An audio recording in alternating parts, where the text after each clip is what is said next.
Sweat Martin ਦੀ ਪੁਸਤਕ ਅਲੌਕਿਕ ਸ਼ਕਤੀਆਂ ਦਾ ਰਹੱਸ ਦਾ ਅਗਲਾ ਲੇਖ ਹੈ ਕੁਦਰਤ ਦੀ ਦੇਣ। ਇਹ ਦੁਨੀਆ ਬਣਾਉਣ ਵਾਲੇ ਨੇ ਸੰਸਾਰ 'ਚ ਇਨਸਾਨ ਦੇ ਸੁੱਖਾਂ ਲਈ ਭਿੰਨ-ਭਿੰਨ ਵਸਤੂਆਂ ਦੇ ਅਪਾਰ ਭੰਡਾਰ ਭਰ ਦਿੱਤੇ ਹਨ। ਬਹੁਤ ਜ਼ਿਆਦਾ ਧਨ ਸੰਪਤੀ, ਜੀਵਨ ਦੀਆਂ ਕੀਮਤੀ ਵਸਤੂਆਂ, ਬੇਅੰਤ ਖਣਜ ਪਦਾਰਥ, ਬਨਸਪਤੀ ਆਦਿ ਸਭ ਹੀ ਇਨਸਾਨ ਦੀ ਖੁਸ਼ਹਾਲੀ ਲਈ ਹਨ। ਸੰਸਾਰ ਦੇ ਗਰਭ ਵਿੱਚ ਇੰਨੀ ਸੰਪਤੀ ਮੌਜੂਦ ਹੈ ਜਿਹਦਾ ਉਪਯੋਗ ਕਰ ਇਨਸਾਨ ਆਪਣੀ ਹਰ ਲੋੜ ਦੀ ਪੂਰਤੀ ਕਰ ਸਕਦਾ ਹੈ। ਸੱਭਿਅਤਾ ਦੇ ਵਿਕਾਸ ਕਰਨ ਨਾਲ ਇਨਸਾਨ ਨੇ ਇਹਨਾਂ ਹੀ ਕੁਦਰਤੀ ਸਾਧਨਾਂ ਦਾ ਉਪਯੋਗ ਕਰਦਿਆਂ ਹੋਇਆਂ ਵੱਡੀਆਂ-ਵੱਡੀਆਂ ਖੋਜਾਂ ਕਾਢਾਂ ਕੀਤੀਆਂ ਹਨ। ਸੰਸਾਰ 'ਚ ਇਨਸਾਨ ਦੇ ਰਹਿਣ ਸਹਿਣ ਤੇ ਵਿਲਾਸ ਦੇ ਸਾਰੇ ਸਾਧਨ ਮੌਜੂਦ ਹਨ।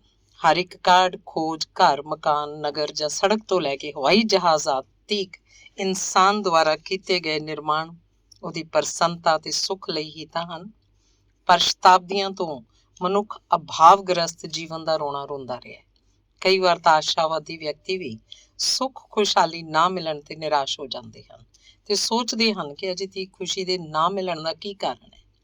ਕਿੰਨੇ ਹੀ ਲੋਕ ਤਾਂ ਇੱਥੋਂ ਤੀਕ ਸੋਚਣ ਲੱਗਦੇ ਹਨ ਕਿ ਈਸ਼ਵਰ ਨੇ ਉਹਨਾਂ ਲਈ ਇੰਨਾ ਹੀ ਸੁੱਖ ਜਾਂ ਗਰੀਬੀ ਨਿਸ਼ਚਿਤ ਕੀਤੀ ਹੋਏਗੀ ਜਿੰਨੀ ਕਿ ਉਹਨਾਂ ਨੂੰ ਮਿਲ ਰਹੀ ਹੈ। ਗਰੀਬੀ ਦਾ ਸਭ ਤੋਂ ਵੱਡਾ ਸਰਾਪ ਇਹ ਹੈ ਕਿ ਇਹਦਾ ਵਿਚਾਰ ਕਰਨ ਨਾਲ ਇਨਸਾਨ ਦੀ ਹਮੇਸ਼ਾ ਗਰੀਬ ਬਣੀ ਰਹਿਣ ਦੀ ਆਦਤ ਬਣ ਜਾਂਦੀ ਹੈ। ਈਸ਼ਵਰ ਕੋਲ ਤੁਹਾਡੇ ਲਈ, ਤੁਹਾਡੇ ਸੁੱਖ ਲਈ ਸਭ ਕੁਝ ਹੈ। ਜੇ ਤੁਸੀਂ ਅਜੇ ਤੀਕ ਆਪਣੇ ਚਿਰ ਇੱਛਤ ਵਸਤੂ ਨੂੰ ਪ੍ਰਾਪਤ ਨਹੀਂ ਕਰ ਸਕੇ ਹੋ ਤਾਂ ਸਾਫ਼ ਜ਼ਾਹਰ ਹੈ ਕਿ ਆਪ ਦੇ ਮਨ ਅੰਦਰ ਉਹਨੂੰ ਪਾਉਣ ਲਈ ਕੁਝ ਸ਼ੱਕ ਬਾਕੀ ਹੈ, ਜਿਸ ਕਰਕੇ ਤੁਸੀਂ ਜਾਂ ਤਾਂ ਕੋਸ਼ਿਸ਼ ਕਰਦੇ ਹੀ ਨਹੀਂ ਹੋ ਤੇ ਜੇ ਕਰਦੇ ਵੀ ਹੋ ਤਾਂ ਅਧੂਰੇ ਮਨ ਨਾਲ। ਜਦ ਤੁਹਾਡੇ ਮਨ ਅੰਦਰ ਇਸ ਗੱਲ ਦਾ ਕਿ ਦਵਾਈ ਖਾਧੇ ਬਗੈਰ ਹੀ ਰੋਗ ਠੀਕ ਹੋ ਸਕਦਾ ਹੈ ਤਾਂ ਇਲਾਜ ਕਿਵੇਂ ਹੋਏਗਾ? ਸੱਚ ਤਾਂ ਇਹ ਹੈ ਕਿ ਡਾਕਟਰਾਂ ਦੀ ਸਫਲਤਾ ਦਾ ਖੇਤਰ ਉਹਨਾਂ ਦੀਆਂ ਦਵਾਈਆਂ ਤੋਂ ਵੱਧ ਲੋਕਾਂ ਦੇ ਆਪਣੇ ਵਿਸ਼ਵਾਸ ਨਾਲ ਹੈ। ਉਪਰੋਕਤ ਸਾਰੀਆਂ ਉਦਾਹਰਨਾਂ ਤੋਂ ਇਹ ਸਾਫ਼ ਸਪਸ਼ਟ ਹੋ ਜਾਂਦਾ ਹੈ ਕਿ ਅਚੂਕ ਤੇ ਅਜੀਬ ਇਲਾਜ ਕਰਨ ਵਾਲਾ ਨਾ ਤਾਂ ਕੋਈ ਅੰਧ ਵਿਸ਼ਵਾਸ ਹੈ, ਨਾ ਕੋਈ ਦਵਾਈ ਜਾਂ ਡਾਕਟਰ, ਸਗੋਂ ਵਿਸ਼ਵਾਸ ਹੀ ਪ੍ਰਬਲ ਸ਼ਕਤੀ ਹੈ ਜਿਹੜੀ ਸਾਰੇ ਚਮਤਕਾਰ ਵਿਖਾਉਂਦੀ ਹੈ। ਈਸਾ ਨੇ ਵੀ ਇਸੇ ਸੱਚਾਈ ਨੂੰ ਉਜਾਗਰ ਕੀਤਾ ਕਿ ਮੇਰਾ ਵਿਸ਼ਵਾਸ ਨਹੀਂ, ਤੁਹਾਡਾ ਆਪਣਾ ਵਿਸ਼ਵਾਸ ਹੀ ਤੁਹਾਨੂੰ ਇਹ ਸਭ ਕੁਝ ਬਣਾ ਸਕਿਆ ਹੈ।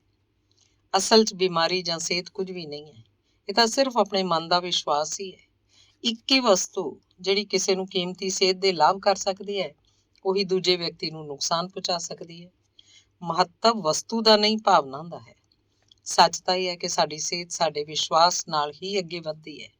ਜੇ ਸ਼ੱਕ ਵਿਸ਼ਵਾਸ 'ਚ ਬਦਲ ਜਾਏ ਤਾਂ ਉਹ ਮੌਤ ਦਾ ਕਾਰਨ ਵੀ ਬਣ ਸਕਦਾ ਹੈ। ਇਸ ਬਾਰੇ ਇੱਕ ਸੁਆਦਲੀ ਘਟਨਾ ਇਸ ਤਰ੍ਹਾਂ ਹੈ। ਇੱਕ ਵਾਰ ਇੱਕ ਗੱਭਰੂ ਕਿਧਰੇ ਜਾ ਰਿਹਾ ਸੀ। ਰਸਤੇ 'ਚ ਉਹਨੂੰ ਪਿਆਸ ਲੱਗੀ। ਉੱਥੇ ਗੁਆਂਢ 'ਚ ਹੀ ਉਹਦੀ ਨਾਨੀ ਦਾ ਘਰ ਸੀ। ਪਾਣੀ ਪੀਣ ਲਈ ਉਹ ਗੱਭਰੂ ਆਪਣੀ ਨਾਨੀ ਦੇ ਘਰ ਚਲਾ ਗਿਆ। ਪਿੰਡ ਦੀ ਰਸਮ ਅਨੁਸਾਰ ਉਹਦੀ ਨਾਨੀ ਨੇ ਉਹਨੂੰ ਕੁਝ ਪੀਣ ਲਈ ਦਿੱਤਾ ਜਿਹਨੂੰ ਉਹਨੇ ਰਿੜਕਿਆ ਸੀ। ਗੱਭਰੂ ਆਪਣੀ ਪਿਆਸ ਬੁਝਾ ਕੇ ਚਲਾ ਗਿਆ। ਉਹਨੇ ਚਲੇ ਜਾਣ ਤੋਂ ਬਾਅਦ ਉਸ ਬੁੱਢੀ ਔਰਤ ਨੇ ਲੱਸੀ ਦਾ ਭਾਂਡਾ ਵੇਖਿਆ। ਉਸ ਬਰਤਨ ਨੂੰ ਵੇਖਦਿਆਂ ਉਸ ਬੁੱਢੀ ਦਾ ਦਿਲ ਧੱਕ ਨਾਲ ਰਹਿ ਗਿਆ। ਦਹੀਂ ਦੇ ਨਾਲ ਇੱਕ ਛੋਟਾ ਜਿਹਾ ਸੱਪ ਵੀ ਰਿੜਕਿਆ ਗਿਆ ਸੀ। ਉਸ ਔਰਤ ਦਾ ਦਿਲ ਆਪਣੇ ਦੋਹਤੇ ਦੇ ਭੈੜੇ ਸ਼ੱਕ ਨਾਲ ਕੰਬ ਉੱਠਿਆ। ਉਹ ਸੋਚਣ ਲੱਗੀ, ਭਲਾ ਸੱਪ ਦੀ ਜ਼ਹਿਰ ਵਾਲੀ ਲੱਸੀ ਪੀ ਕੇ ਕੋਈ ਵਿਅਕਤੀ ਕਿਵੇਂ ਜਿਉਂਦਾ ਰਹਿ ਸਕਦਾ ਹੈ। ਕੁਝ ਦਿਨਾਂ ਬਾਅਦ ਉਹੀ ਗੱਭਰੂ ਫਿਰ ਉਸ ਬੁੱਢੀ ਔਰਤ ਦੇ ਘਰ ਆਇਆ। ਉਹਦੀ ਹਾਲਤ ਵੇਖ ਬੁੱਢੀ ਨੂੰ ਵਿਸ਼ਵਾਸ ਹੋ ਗਿਆ ਕਿ ਅਣਜਾਣ ਹੋਣ ਕਰਕੇ ਤੇ ਰੱਬ ਤੇ ਆਸਰਾ ਰੱਖਣ ਕਰਕੇ ਉਹ ਗੱਭਰੂ ਬਚ ਗਿਆ। ਉਸ ਗੱਭਰੂ ਨੂੰ ਆਪਣੀ ਮੌਤ ਬਾਰੇ ਸ਼ੱਕ ਨਹੀਂ ਸੀ ਪਿਆ, ਇਸ ਲਈ ਉਹ ਬਚ ਗਿਆ। ਜੇ ਬੁੱਢੀ ਔਰਤ ਉਹਨੂੰ ਵਿਸ਼ ਬਾਰੇ ਦੱਸਦੀ ਤਾਂ ਸ਼ਾਇਦ ਉਹਦੀ ਹਾਲਤ ਖਰਾਬ ਹੋ ਜਾਂਦੀ। ਇੱਕ ਵਾਰ ਕਿਸੇ ਵਿਅਕਤੀ ਨੇ ਗੰਗਾ ਜਲ ਦੀ ਪਵਿੱਤਰਤਾ ਬਾਰੇ ਪੜ੍ਹ ਕੇ ਉਹਨੂੰ ਇੱਕ ਪਰਖ ਨਲੀ 'ਚ ਪਾਇਆ ਤੇ ਉਸ 'ਚ ਹੈਜ਼ੇ ਦੇ ਬੈਕਟੀਰੀਆ ਪਾ ਦਿੱਤੇ। ਉਹਨੂੰ ਵਿਸ਼ਵਾਸ ਸੀ ਕਿ ਮਰ ਜਾਣਗੇ। ਹੈਜ਼ੇ ਦੇ ਕੀਟਾਣੂ ਸੱਚਮੁੱਚ ਮਰ ਗਏ। ਉਸ ਵਿਅਕਤੀ ਨੇ ਆਪਣੇ ਵਿਸ਼ਵਾਸ ਸਹਾਰੇ ਤੱਥ ਲੱਭ ਲਿਆ ਕਿ ਗੰਗਾ ਜਲ ਇੰਨਾ ਪਵਿੱਤਰ ਤੇ ਕੀਟਾਣੂ ਨਾਸ਼ਕ ਹੈ ਕਿ ਉਸ ਵਿੱਚ ਹਰ ਪ੍ਰਕਾਰ ਦੇ ਕੀਟਾਣੂ ਖਤਮ ਹੋ ਕੇ ਰਹਿ ਜਾਂਦੇ ਹਨ। ਉਹ ਇਹ ਜਲ ਆਪਣੇ ਪਿੰਡ ਲੈ ਗਿਆ ਸੀ। ਪਿੰਡ ਦੇ ਕੁਝ ਲੋਕ ਹੈਜ਼ੇ ਦਾ ਸ਼ਿਕਾਰ ਹੋ ਗਏ। ਉਹਨੇ ਸਭ ਨੂੰ ਗੰਗਾ ਜਲ ਪਿਲਾਇਆ, ਉਹ ਠੀਕ ਹੋ ਗਏ। ਇੱਕ ਵਿਅਕਤੀ ਉਹਨਾਂ ਦੇ ਪਿੰਡ ਆਇਆ ਤਾਂ ਉਹਨੂੰ ਹੈਰਾਨੀ ਹੋਈ ਜਦ ਉਹਨੇ ਵੇਖਿਆ ਕਿ ਉਸੇ ਪਾਣੀ ਨੂੰ ਲੋਕ ਸ਼ਰਧਾ ਨਾਲ ਪੀ ਰਹੇ ਹਨ। ਦੂਰੋਂ ਦੂਰੋਂ ਆਏ ਸ਼ਰਧਾਲੂਆਂ ਦੇ ਮਨ ਅੰਦਰ ਇਸ ਗੱਲ ਦਾ ਪੱਕਾ ਵਿਸ਼ਵਾਸ ਹੋ ਗਿਆ ਕਿ ਗੰਗਾ ਜਲ ਅਚੂਕ ਦਵਾਈ ਹੈ। ਸਾਡੇ ਸਾਰੇ ਤੀਰਥਾਂ ਤੇ ਦਰਿਆਵਾਂ ਦੀ ਕਾਮਯਾਬੀ ਦਾ ਰਾਜ਼ ਇਹ ਹੈ ਕਿ ਲੋਕਾਂ ਦਾ ਉਹਨਾਂ ਉੱਪਰ ਅਟੱਲ ਵਿਸ਼ਵਾਸ ਹੈ। ਨਿਊਯਾਰਕ ਦੇ ਗਿਰਜਾ ਘਰ 'ਚ ਹਜ਼ਾਰਾਂ ਲੋਕ ਸੇਂਟ ਐਨੀ ਦੀ ਜਯੰਤੀ ਮਨਾਉਣ ਲਈ ਇਕੱਠੇ ਹੋਏ ਸਨ। ਉੱਥੇ ਮੈਂ ਵਿਸ਼ਵਾਸ ਦਾ ਇੱਕ ਅਨੋਖਾ ਚਮਤਕਾਰ ਤੱਕਿਆ। ਹਾਜ਼ਰ ਲੋਕਾਂ ਵਿੱਚੋਂ ਬਹੁਤ ਸਾਰੇ ਸੇਂਟ ਐਨੀ ਦੀ ਚਮਤਕਾਰ ਕਲਾਈ ਤੋਂ ਸਿਹਤ ਲਾਭ ਹਾਸਲ ਕਰਨ ਲਈ ਸਨ। ਰੋਗ ਮੁਕਤ ਹੋ ਜਾਣ ਦੀ ਉਮੀਦ ਵਿੱਚ ਉਹ ਸਾਰੇ ਵਿਹੜੇ 'ਚ ਗੋਡਿਆਂ ਭਾਰ ਬੈਠ ਗਏ। ਤਦ ਪਾਦਰੀ ਨੇ ਉਸ ਚਮਤਕਾਰੀ ਹੱਡੀ ਨੂੰ ਹਰ ਇੱਕ ਰੋਗੀ ਦੇ ਅੰਗ ਨਾਲ ਛੁਆਇਆ। ਬਸ ਇਹ ਛੋਹ ਹੀ ਰੋਗੀ ਦੇ ਵਿਸ਼ਵਾਸ ਦੀ ਸ਼ਕਤੀ ਨਾਲ ਉਹਨਾਂ ਨੂੰ ਸਿਹਤਮੰਦ ਕਰਨ 'ਚ ਸਫਲ ਹੋ ਗਈ। ਬਹੁਤ ਸਾਰੇ ਲੋਕ ਬਗੈਰ ਕਿਸੇ ਕਾਰਨ ਦੇ ਆਪਣੇ ਕੋਲ ਕਈ ਤਰ੍ਹਾਂ ਦੀਆਂ ਦਵਾਈਆਂ ਰੱਖ ਲੈਂਦੇ ਆ, ਜਿਨ੍ਹਾਂ ਦੀ ਨਾ ਤਾਂ ਉਹਨਾਂ ਨੂੰ ਜ਼ਰੂਰਤ ਹੁੰਦੀ ਹੈ ਤੇ ਨਾ ਹੀ ਉਹਨਾਂ ਦਾ ਕੋਈ ਮਹੱਤਵ ਹੁੰਦਾ ਹੈ। ਤਾਂ ਵੀ ਅਸੀਂ ਉਹਨਾਂ ਦੇ ਰੱਖਣੇ ਨੂੰ ਨੁਕਸਾਨ ਵਾਲਾ ਨਹੀਂ ਕਹਿ ਸਕਦੇ। ਕਾਰਨ ਇਹ ਹੈ ਕਿ ਜਦ ਤੱਕ ਉਹਨਾਂ ਲੋਕਾਂ ਨੂੰ ਉਹਨਾਂ ਦਵਾਈਆਂ ਉੱਪਰ ਵਿਸ਼ਵਾਸ ਹੈ, ਉਹਨਾਂ ਨੂੰ ਦਵਾਈਆਂ ਦਾ ਫਾਇਦਾ ਹੁੰਦਾ ਰਹੇਗਾ। ਸਪਸ਼ਟ ਹੈ, ਉਹਨਾਂ ਦਾ ਵਿਸ਼ਵਾਸ ਹੀ ਇਲਾਜ ਕਰਦਾ, ਨਾ ਕਿ ਦਵਾਈ। ਕਿਸੇ ਡਾਕਟਰ ਜਾਂ ਹਕੀਮ ਦੀ ਮਸ਼ਹੂਰੀ ਦਾ ਵੀ ਇਹੀ ਮੁੱਖ ਕਾਰਨ ਹੁੰਦਾ ਹੈ। ਲੋਕ ਆਮ ਤੌਰ ਤੇ ਕਿਸੇ ਸਤਿਕਾਰਯੋਗ ਤੇ ਮਸ਼ਹੂਰ ਡਾਕਟਰ ਕੋਲ ਹੀ ਆਪਣੀ ਬਿਮਾਰੀ ਦਾ ਇਲਾਜ ਕਰਾਉਣਾ ਚਾਹੁੰਦੇ ਹੈ। ਇਹਨਾਂ ਨੂੰ ਵਿਸ਼ਵਾਸ ਹੋ ਜਾਂਦਾ ਹੈ ਕਿ ਫਲਾਣੇ ਡਾਕਟਰ ਕੋਲ ਜਾਣ ਨਾਲ ਉਹ ਬਿਲਕੁਲ ਠੀਕ ਹੋ ਜਾਣਗੇ, ਤੇ ਹੈਰਾਨੀ ਦੀ ਗੱਲ ਇਹ ਹੈ ਕਿ ਉਸ ਡਾਕਟਰ ਕੋਲ ਜਾਣ ਨਾਲ ਹੀ ਅੱਧਾ ਰੋਗ ਦੂਰ ਹੋ ਜਾਂਦਾ ਹੈ। ਜੀਵਨ 'ਚ ਅਸਾਧਾਰਨ ਸਫਲਤਾ ਪਾਉਣ ਵਾਲੇ ਲੋਕ ਕਿਸੇ ਵਿਸ਼ੇਸ਼ ਘਟਨਾ, ਆਫਤ, ਮੁਸੀਬਤ ਜਾਂ ਕਿਸੇ ਪ੍ਰੇਰਨਾਦਾਇਕ ਤੋਂ ਪ੍ਰੇਰਨਾ ਪ੍ਰਾਪਤ ਅਜਿਹਾ ਕਰ ਵਿਖਾਉਂਦੇ ਹਨ ਜਿਹਦੀ ਕਲਪਨਾ ਉਹਨਾਂ ਨੂੰ ਆਪ ਨਹੀਂ ਹੁੰਦੀ।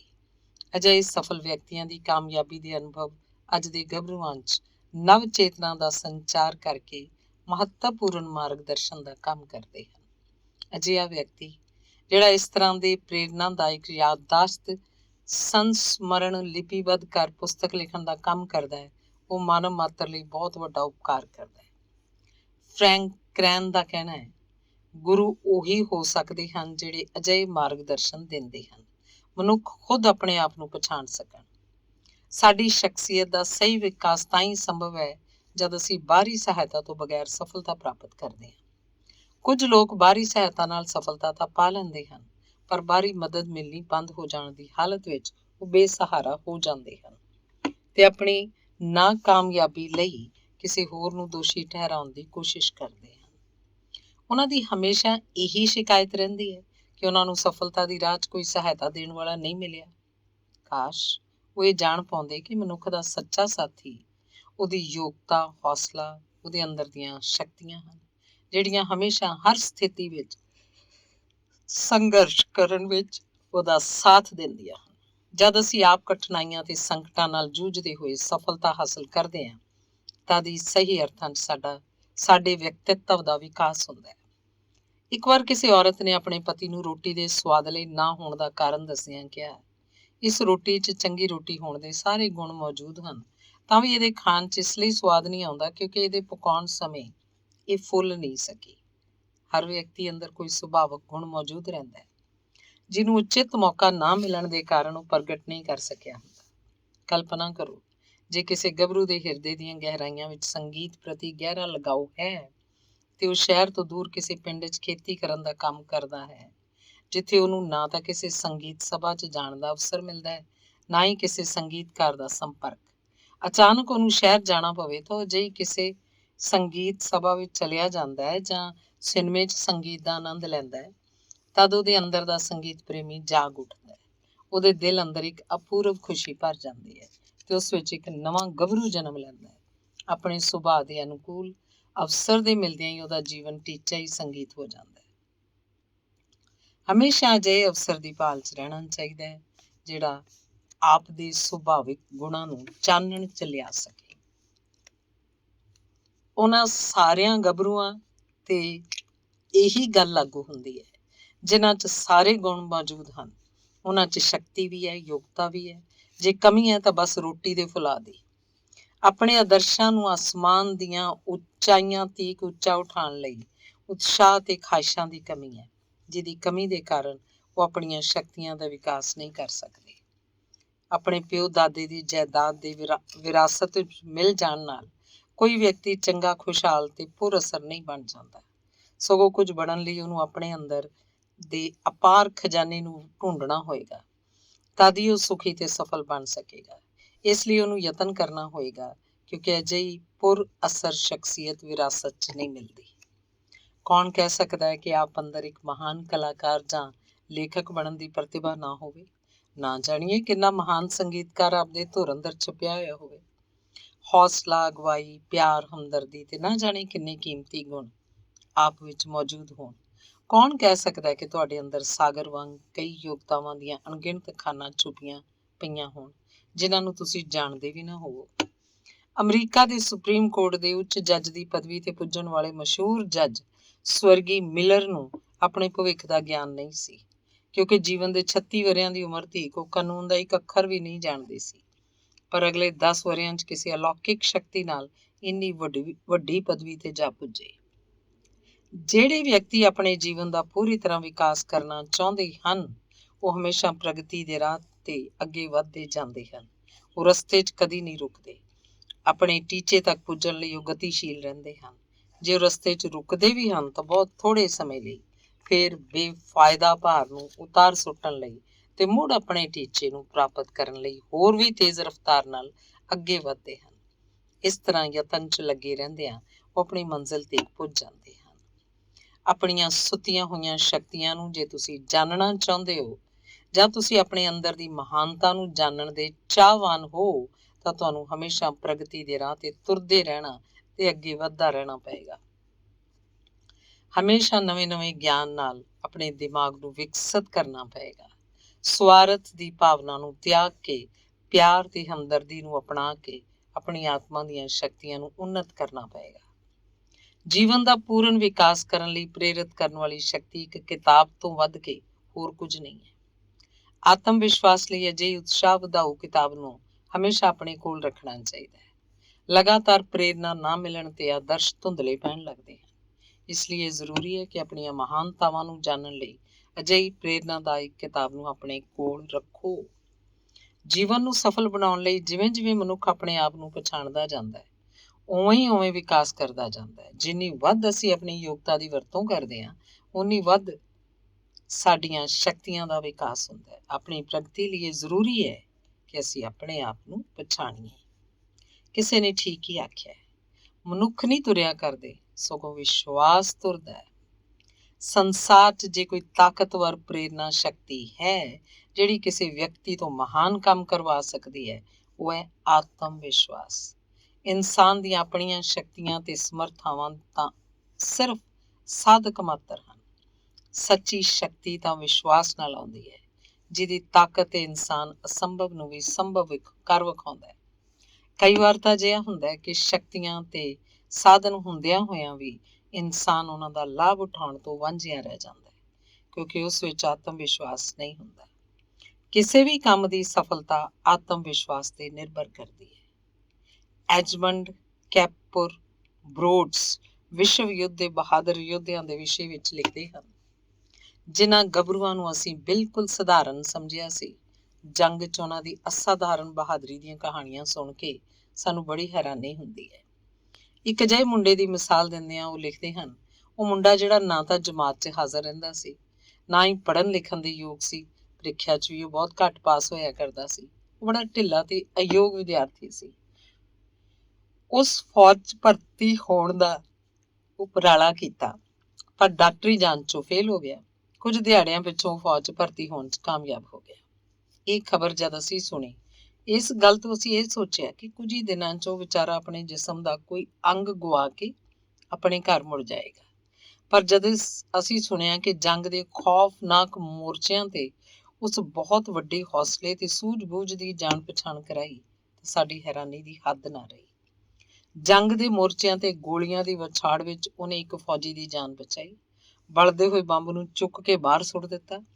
ਨਿਕੰਮਾ ਤੇ ਢਿੱਲਾ ਢਾਲਾ ਸਮਝਿਆ ਜਾਣ ਵਾਲਾ ਇਹ ਉਹੀ ਗੱਭਰੂ ਸੀ ਜਿਹੜਾ ਕਈ ਵਾਰ ਫੌਜ 'ਚ ਭਰਤੀ ਹੋਣ ਲਈ ਅਯੋਗ ਠਹਿਰਾਇਆ ਗਿਆ ਸੀ। ਸਾਨੂੰ ਜੀਵਨ ਵਿੱਚ ਅਨੇਕ ਅਜਿਹੇ ਗੱਭਰੂ ਮਿਲਦੇ ਹਨ ਜਿਹੜੇ ਸਧਾਰਨ ਹੁੰਦਿਆਂ ਹੋਇਆਂ ਵੀ ਅਸਾਧਾਰਨ ਸਫਲਤਾ ਹਾਸਿਲ ਕਰਕੇ ਹੈਰਾਨ ਕਰ ਦਿੰਦੇ ਹਨ। ਯੋਗਤਾ 'ਚ ਘੱਟ ਹੁੰਦੇ ਹੋਇਆਂ ਵੀ ਆਤਮ ਵਿਸ਼ਵਾਸ 'ਚ ਦੂਜਿਆਂ ਦੀ ਨਿਸਬਤ ਕਿਤੇ ਵੱਧ ਕੇ ਹੁੰਦੇ ਹਨ। ਉਹਨਾਂ ਦੀ ਅਸਾਧਾਰਨ ਸਫਲਤਾ ਦਾ ਇਹੀ ਰਾਜ਼ ਹੈ। ਅਸੰਭਵ ਨੂੰ ਸੰਭਵ ਕਰ ਵਿਖਾਉਣ ਵਾਲੀ ਸ਼ਕਤੀ ਵਿਸ਼ਵਾਸ ਹੀ ਹੈ। ਕਿੰਨੀ ਬਦਕਿਸਮਤੀ ਦੀ ਗੱਲ ਹੈ ਕਿ ਅਸੀਂ ਆਪਣਾ ਮੁੱਲ ਜਿੱਤ ਨਾਲ ਨਹੀਂ, ਹਾਰ ਤੋਂ ਲਗਾਉਂਦੇ ਹਾਂ। ਅਸੀਂ ਤਾਂ ਜਿੱਤ ਨੂੰ ਕੋਰਾ ਸੁਪਨਾ ਹੀ ਮੰਨ ਲੈਂਦੇ ਹਾਂ। ਵਾਸਤਵਿਕ ਜੀਵਨ ਦਾ ਅੰਗ ਨਹੀਂ ਸਮਝਦੇ। ਅਸੀਂ ਆਪਣੀ ਸ਼ਕਤੀ ਦੀ ਆਪਣੀ ਕਮਜ਼ੋਰੀ ਨਾਲ ਤੁਲਨਾ ਕਰਦੇ ਹਾਂ, ਜਦਕਿ ਈਸ਼ਵਰ ਨੇ ਇਨਸਾਨ ਨੂੰ ਡਰ ਜਾਂ ਨਿਰਾਸ਼ਾ ਦਾ ਸਰਾਪ ਨਹੀਂ ਦਿੱਤਾ ਹੋਇਆ, ਸਗੋਂ ਸ਼ਕਤੀ, ਹੌਸਲਾ, ਪਿਆਰ ਤੇ ਸਿਹਤ ਦਾ ਵਰਦਾਨ ਦਿੱਤਾ ਹੋਇਆ। ਜੇ ਇਨਸਾਨ ਇਸ ਵਰ ਨੂੰ ਠੀਕ ਤਰ੍ਹਾਂ ਸਮਝ ਪਾਉਂਦਾ ਤਾਂ ਅੱਜ ਕੁੱਲ ਆਲਮ ਵਿੱਚ ਵਿਸ਼ਵਾਸ ਦਾ ਸਾਮਰਾਜ ਹੁੰਦਾ। ਆਤਮ ਵਿਸ਼ਵਾਸ ਦੇ ਬੂਹੇ ਖੋਲ ਕੇ ਈਸ਼ਵਰ ਵਿਸ਼ਵਾਸ ਇਨਸਾਨ ਨੂੰ ਈਸ਼ਵਰ ਬਣਾ ਦਿੰਦਾ। ਲੜਾਈ ਦੇ ਮੈਦਾਨ 'ਚ ਜਿੱਤ ਪ੍ਰਾਪਤ ਕਰਨ ਲਈ ਜੂਝ ਰਹੇ ਇੱਕ ਬਹਾਦਰ ਯੋਧਾ ਦੇ ਸ਼ਬਦ ਜੀਵਨ ਯੁੱਧ 'ਚ ਲੜਨ ਵਾਲੇ ਇਨਸਾਨ ਨੂੰ ਕਿੰਨੇ ਮਹੱਤਵਪੂਰਨ ਤੇ ਪ੍ਰੇਰਨਾ ਨਾਲ ਭਰੇ ਹੋਏ ਹਨ। ਜੰਗ ਵਿੱਚ ਬੰਦੂਕ ਨਹੀਂ, ਸਗੋਂ ਉਹਨੂੰ ਪਕੜਨ ਵਾਲਾ ਫੌਜੀ ਲੜਦਾ ਹੈ। ਉਸ ਫੌਜੀ ਦਾ ਜਿਸਮ ਨਹੀਂ, ਸਗੋਂ ਉਹਦਾ ਦਿਲ ਲੜਦਾ ਹੈ। ਉਹਦਾ ਦਿਲ ਵੀ ਨਹੀਂ, ਸਗੋਂ ਉਸ 'ਚ ਭਰਿਆ ਹੋਇਆ ਆਤਮ ਵਿਸ਼ਵਾਸ ਹੀ ਲੜਦਾ ਹੈ। ਕਿਸੇ ਵੀ ਜੇਤੂ ਦੀ ਜਿੱਤ ਦਾ ਰਾਜ਼ ਉਹਦੇ ਆਤਮ ਵਿਸ਼ਵਾਸ ਦੀ ਤਾਕਤ ਤੇ ਨਿਰਭਰ ਕਰਦਾ ਹੈ। ਵਿਸ਼ਵਾਸ ਹੀ ਜਿੱਤ ਦੀ ਕੁੰਜੀ ਹੈ। ਜੇ ਵਿਸ਼ਵਾਸ ਨਹੀਂ ਤਾਂ ਜਿੱਤ ਵੀ ਨਹੀਂ। ਵਿਸ਼ਵ ਦਾ ਅਜੀਬ ਚਮਤਕਾਰ ਵਿਸ਼ਵਾਸ ਹੀ ਹੈ। ਕਿਸੇ ਵੀ ਜੇਤੂ ਨੂੰ ਵੇਖੋ, ਉਹਦੀ ਜਿੱਤ ਦਾ ਰਾਜ਼ ਉਹਦੇ ਜੇਤੂ ਹੋਣ ਦੇ ਅਟੁੱਟ ਵਿਸ਼ਵਾਸ ਵਿੱਚ ਸੀ। ਅਸੀਂ ਨਹੀਂ ਜਾਣਦੇ ਕਿ ਸਵੈ ਤੇ ਵਿਸ਼ਵਾਸ ਰੱਖ ਕੇ ਅਸੀਂ ਅਜਿੱਤ ਹੋ ਜਾਂਦੇ ਹਾਂ, ਫਿਰ ਸਾਡੇ ਲਈ ਸੰਸਾਰ 'ਚ ਕੁਝ ਵੀ ਅਸੰਭਵ ਨਹੀਂ ਰਹਿੰਦਾ। ਸਾਡੀ ਨਾਕਾਮਯਾਬੀ ਦਾ ਤੇ ਨਾਉਮੀਦੀ ਦਾ ਜੇ ਕੋਈ ਕਾਰਨ ਹੈ ਤਾਂ ਸਿਰਫ ਸਾਡੇ ਅੰਦਰ ਆਤਮ ਵਿਸ਼ਵਾਸ ਦੀ ਕਮੀ। ਜੇ ਵਿਸ਼ਵਾਸ ਹੋਏਗਾ ਤਾਂ ਜਿੱਤ ਆਪ ਹੀ ਆ ਕੇ ਪੈਰ ਚੁੰਮੇਗੀ। ਜਦ ਭਾਰੀ ਅਸਤਰ ਸ਼ਸਤਰ ਤੋਂ ਲੈਸ ਇੱਕ ਬਹਾਦਰ ਗਿਲਿਤ ਇਜ਼ਰਾਈਲੀ ਕੈਂਪ 'ਚ ਜਾ ਕੇ ਜੰਗ ਦਾ ਚੈਲੰਜ ਦੇਣ ਲੱਗਿਆ ਤਾਂ ਉਸ ਚੁਣੌਤੀ ਨੂੰ ਸੁਣ ਕੇ ਇਜ਼ਰਾਈਲ ਦੇ ਲੋਕ ਇੰਨੇ ਡਰ ਗਏ ਕਿ ਉਸ ਨਾਲ ਲੜਨ ਦੀ ਕਿਸੇ 'ਚ ਹਿੰਮਤ ਹੀ ਨਾ ਰਹੀ। ਕਿਸੇ ਨੂੰ ਅੱਗੇ ਵਧਦਿਆਂ ਨਾ ਵੇਖ ਕੇ ਗਿਲਿਤ ਨੇ ਦੁਬਾਰਾ ਲਲਕਾਰਿਆ ਤਾਂ ਡੇਵਿਡ ਨਾਂ ਦਾ ਇੱਕ ਸਧਾਰਨ ਗੱਭਰੂ ਉਸ ਨਾਲ ਜੰਗ ਕਰਨ ਲਈ ਤਿਆਰ ਹੋ ਗਿਆ। ਜਦ ਉਹ ਵਡੇਰਿਆਂ ਤੋਂ ਆਗਿਆ ਲੈ ਕੇ ਅੱਗੇ ਵਧਿਆ ਤਾਂ ਉਹਨੇ ਡੇਵਿਡ ਨੂੰ ਅਨੇਕ ਸ਼ਸਤਰ ਦੇਣੇ ਚਾਹੇ, ਪਰ ਉਹਨੇ ਇਹ ਕਹਿੰਦਿਆਂ ਹੋਇਆਂ ਹਥਿਆਰ ਲੈਣ ਤੋਂ ਇਨਕਾਰ ਕਰ ਦਿੱਤਾ, ਇਹ ਸ਼ਸਤਰ ਮੇਰੇ ਲਈ ਬੇਕਾਰ ਹਨ ਕਿਉਂਕਿ ਇਹਨਾਂ ਨੂੰ ਚਲਾਉਣ ਦਾ ਮੈਨੂੰ ਅਭਿਆਸ ਨਹੀਂ ਹੈ। ਇੱਕ ਕਮਾਨ ਦੇ ਰਸਤੇ 'ਚੋਂ ਕੁਝ ਪੱਥਰ ਚੁੱਕ ਉਸ ਆਪਣੇ ਨਾਲ ਲਏ ਤੇ ਉਸ ਬਹਾਦਰ ਨਾਲ ਲੜਨ ਲਈ ਉਹ ਗੱਭਰੂ ਅੱਗੇ ਵਧਿਆ। ਇਸ ਨਿਹੱਥੇ ਗੱਭਰੂ ਨੂੰ ਅੱਗੇ ਵਧਦਿਆਂ ਵੇਖ ਕੇ ਭਾਰੀ ਅਸਤਰਾਂ ਸ਼ਸਤਰਾਂ ਨਾਲ ਸਜਿਆ ਫਿਲਿਸਤੀਨ ਦਾ ਉਹ ਬਹੁਤ ਵੱਡਾ ਬਹਾਦਰ ਜ਼ੋਰ ਨਾਲ ਗਰਜ ਉੱਠਿਆ, ਮੇਰੇ ਸਾਹਮਣੇ ਤਾਂ ਕਿ ਮੈਂ ਤੇਰੀ ਬੋਟੀ ਬੋਟੀ ਅਸਮਾਨ ਦੇ ਪੰਛੀਆਂ ਨੂੰ ਖਵਾ ਦਿਆਂ। ਨਿਡਰ ਹੋ ਕੇ ਉਸ ਗੱਭਰੂ ਨੇ ਆਖਿਆ, ਤੁਸੀਂ ਢਾਲ ਤੇ ਤਲਵਾਰ ਲੈ ਕੇ ਮੇਰੇ ਸਾਹਮਣੇ ਆਏ ਹੋ, ਪਰ ਮੈਂ ਆਪਣੇ ਨਾਲ ਇੱਕ ਅਜਿੱਤ ਸ਼ਸਤਰ ਲੈ ਕੇ ਆਇਆ। ਉਹ ਹੈ ਜੇਤੂਆਂ ਦੇ ਜੇਤੂ ਇਜ਼ਰਾਈਲ ਈਸ਼ਵਰ ਦਾ ਅਜਿੱਤ ਵਿਸ਼ਵਾਸ, ਜਿਹਦੀ ਤਾਕਤ ਆਸਰੇ ਮੈਂ ਤੈਨੂੰ ਪਛਾੜ ਦਿਆਂਗਾ। ਆਤਮ ਵਿਸ਼ਵਾਸ ਨਾਲ ਭਰੇ ਹੋਏ ਉਸ ਗੱਭਰੂ ਨੇ ਸੱਚਮੁੱਚ ਹੈਰਾਨੀ ਭਰਿਆ ਕ੍ਰਿਸ਼ਮਾ ਕੀਤਾ। ਡੇਵਿਡ ਨੇ ਇੱਕ ਹੀ ਪੱਥਰ ਉਸ ਦੈਨ ਦੇ ਮੱਥੇ ਤੇ ਮਾਰ ਕੇ ਉਹਨੂੰ ਯਮਲੋਕ ਪਹੁੰਚਾਤਾ। ਡੇਵਿਡ ਨੇ ਆਪਣੇ ਸ਼ਤਰੂ ਵਾਂਗ ਬਾਹਰੀ ਅਸਤਰ ਤੇ ਵਿਸ਼ਵਾਸ ਤੇ ਭਰੋਸਾ ਕੀਤਾ ਤੇ ਉਹਨੇ ਈਸ਼ਵਰ ਦੀ ਸ਼ਕਤੀ ਤੇ ਆਤਮ ਸ਼ਸਤਰ ਤੇ ਭਰੋਸਾ ਨਹੀਂ ਕੀਤਾ, ਸਗੋਂ ਉਹਨੇ ਈਸ਼ਵਰ ਦੀ ਸ਼ਕਤੀ ਤੇ ਆਤਮ ਵਿਸ਼ਵਾਸ ਤੇ ਭਰੋਸਾ ਕੀਤਾ। ਉਸੇ ਆਤਮ ਬਲ ਨਾਲ ਉਹਨੇ ਉਸ ਭਿਆਨਕ ਯੋਧੇ ਤੇ ਜਿੱਤ ਪ੍ਰਾਪਤ ਕਰਕੇ ਕਾਮਯਾਬੀ ਹਾਸਲ ਕੀਤੀ। ਸ਼ੰਕਾ ਤੇ ਅਵਿਸ਼ਵਾਸ ਨਾਲ ਡਾਵਾਂਡੋਲ ਹਿਰਦਾ ਜੀਵਨ 'ਚ ਕਾਮਯਾਬੀ ਦੇ ਟੀਚੇ ਨੂੰ ਪ੍ਰਾਪਤ ਕਰਨ 'ਚ ਅਸਮਰਥ ਰਹਿ ਜਾਂਦਾ ਹੈ। ਜੀਵਨ ਦਾ ਕੀਮਤੀ ਸਿਧਾਂਤ ਹੈ ਕਿ ਜੇ ਆਪ ਆਪਣੀ ਕਾਮਯਾਬੀ ਤੇ ਸ਼ੰਕਾ ਕਰਨ ਲੱਗੇ ਤਾਂ ਕਦੇ ਵੀ ਪੂਰਨ ਸਫਲਤਾ ਪ੍ਰਾਪਤ ਨਹੀਂ ਕਰ ਸਕੋਗੇ। ਇਹ ਠੀਕ ਇਸੇ ਪ੍ਰਕਾਰ ਹੈ ਜਿਵੇਂ ਅਸਮਾਨ ਵੱਲ ਪੱਥਰ ਸੁੱਟਣ ਤੇ ਉਹ ਆਕਾਸ਼ ਵੱਲ ਜਾਣ ਦੀ ਥਾਂ ਧਰਤੀ ਤੇ ਆ ਡਿੱਗਦਾ। ਆਤਮ ਵਿਸ਼ਵਾਸ ਦੀ ਕਮੀ ਹੋਣ 'ਚ ਭਗਵਾਨ ਵੀ ਆਪ ਦੀ ਮਦਦ ਨਹੀਂ ਕਰ ਸਕਦਾ। ਕਾਮਯਾਬੀ ਪ੍ਰਾਪਤ ਕਰਨ ਲਈ ਉਸ ਉੱਪਰ ਭਰੋਸਾ ਕਰਨਾ ਜ਼ਰੂਰੀ ਹੈ। ਇੱਕ ਵਾਰ ਜੰਗ ਦੇ ਦਿਹਾੜਿਆਂ 'ਚ ਹਰ ਆਦਮੀ ਨੂੰ ਰਾਜ ਵੱਲੋਂ ਇੱਕ ਬੰਦੂਕ ਦਿੱਤੀ ਗਈ। ਇੱਕ ਵਿਅਕਤੀ ਹੱਥ 'ਚ ਬੰਦੂਕ ਲੈ ਕੇ ਆਪਣੇ ਘਰ ਦੀ ਛੱਤ ਤੇ ਜਾ ਬੈਠਿਆ। ਤਦੇ ਉਸ ਮਕਾਨ ਹੇਠਾਂ ਇੱਕ ਦੁਸ਼ਮਣ ਫੌਜੀ ਆ ਗਿਆ। ਉਹਦੇ ਹੱਥ 'ਚ ਡਾਂਗ ਸੀ। ਸ਼ਤਰੂ ਫੌਜੀ ਨੇ ਛੱਤ ਤੇ ਬੈਠੇ ਉਸ ਬੰਦੂਕਧਾਰੀ ਨੂੰ ਲਲਕਾਰ ਕੇ ਆਖਿਆ, ਬੰਦੂਕ ਫੌਰਨ ਹੇਠਾਂ ਸੁੱਟ ਦਿਓ, ਨਹੀਂ ਤਾਂ ਮੈਂ ਤੁਹਾਨੂੰ ਆਪਣੀ ਇਸ ਡਾਂਗ ਨਾਲ ਮਾਰ ਦਿਆਂਗਾ। ਉਹਦੀ ਇਸ ਧਮਕੀ ਨਾਲ ਉਸ ਬੰਦੂਕਧਾਰੀ ਘਬਰਾ ਗਿਆ। ਡਰ ਦੇ ਕਾਰਨ ਉਹਦੇ ਹੱਥ 'ਚੋਂ ਬੰਦੂਕ ਛੁੱਟ ਕੇ ਹੇਠਾਂ ਡਿੱਗ ਪਈ। ਹੇਠਾਂ ਖੜੇ ਵਿਅਕਤੀ ਨੇ ਬੰਦੂਕ ਚੁੱਕ ਕੇ ਪਹਿਲਾ ਨਿਸ਼ਾਨਾ ਉਸੇ ਛੱਤ ਤੇ ਬੈਠੇ ਆਦਮੀ ਨੂੰ ਬਣਾਇਆ। ਉੱਪਰ ਛੱਤ ਤੇ ਬੈਠੇ ਬੰਦੂਕਧਾਰੀ ਵਿਅਕਤੀ ਦੇ ਕੋਲ ਹਥਿਆਰ ਤਾਂ ਸੀ, ਪਰ ਉਸ ਵਿੱਚ ਆਤਮ ਵਿਸ਼ਵਾਸ ਦੀ ਕਮੀ ਹੋਣ ਕਰਕੇ ਬੰਦੂਕ ਉਸ ਲਈ ਬੇਕਾਰ ਸਾਬਤ ਹੋਈ ਸੀ। ਸਗੋਂ ਉਸੇ ਬੰਦੂਕ ਤੋਂ ਨਿਕਲੀ ਗੋਲੀ ਉਹਦੀ ਮੌਤ ਦਾ ਕਾਰਨ ਵੀ ਬਣੀ। ਜੇ ਉਸ 'ਚ ਆਤਮ ਵਿਸ਼ਵਾਸ ਹੁੰਦਾ ਤਾਂ ਹੇਠਾਂ ਖੜੇ ਵਿਅਕਤੀ ਕੋਲ ਤਾਂ ਸਿਰਫ ਡਾਂਗ ਹੀ ਸੀ। ਭਾਰਤ ਦੇ ਇਤਿਹਾਸ ਵਿੱਚ ਪਾਣੀਪਤ ਦੀ ਤੀਜੀ ਲੜਾਈ ਆਪਣੀ ਭਿਆਨਕਤਾ ਲਈ ਮਸ਼ਹੂਰ ਹੈ। ਇੱਕ ਛੋਟੇ ਜਿਹੇ ਰਾਜ ਕੁੰਦਨਪੁਰ ਦਾ ਰਾਜਾ ਪ੍ਰੇਲ ਆਪਣੇ ਦੁਸ਼ਮਣ ਨਵਾਬ ਤੋਂ ਜੰਗ 'ਚ ਹਾਰ ਗਿਆ। ਲਹੂ ਨਾਲ ਲੱਥਪੱਥ ਹਾਲਤ ਵਿੱਚ ਉਹ ਲੜਾਈ ਦੇ ਮੈਦਾਨ 'ਚ ਡਿੱਗਿਆ ਹੋਇਆ ਮਰਨ ਦੀ ਹਾਲਤ ਵਿੱਚ ਸੀ। ਤਦੇ ਜਿੱਤ ਦੀ ਮਸਤੀ 'ਚ ਚੂਰ ਨਵਾਬ ਹਾਥੀ ਤੇ ਸਵਾਰ ਉੱਥੇ ਆ ਪੁੱਜਾ ਤੇ ਉਹਨੇ ਕਿਹਾ, ਕਿਉਂ ਪ੍ਰੇਲ, ਹੋਰ ਵੀ ਲੜੋਗੇ? ਅਭਿਮਾਨੀ ਨਵਾਬ ਨੇ ਹਾਥੀ ਤੋਂ ਉਤਰ ਕੇ ਬੇਹੋਸ਼ ਪਏ ਪ੍ਰੇਲ ਦੇ ਸਿਰ ਤੇ ਆਪਣੇ ਪੈਰ ਨਾਲ ਠੋਕਰ ਮਾਰੀ।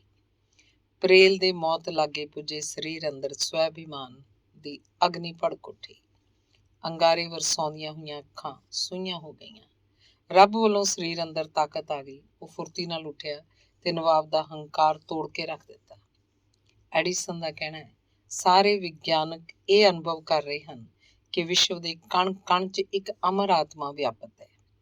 ਇਸ ਬਹੁਤ ਕੀਮਤੀ ਗੱਲ ਦਾ ਅਰਥ ਬਹੁਤ ਘੱਟ ਲੋਕਾਂ ਨੇ ਸਮਝਿਆ। ਹੁਣ ਇਹਦਾ ਮਹੱਤਵ ਵਿਗਿਆਨ ਹੀ ਸਮਝ ਰਿਹਾ ਹੈ।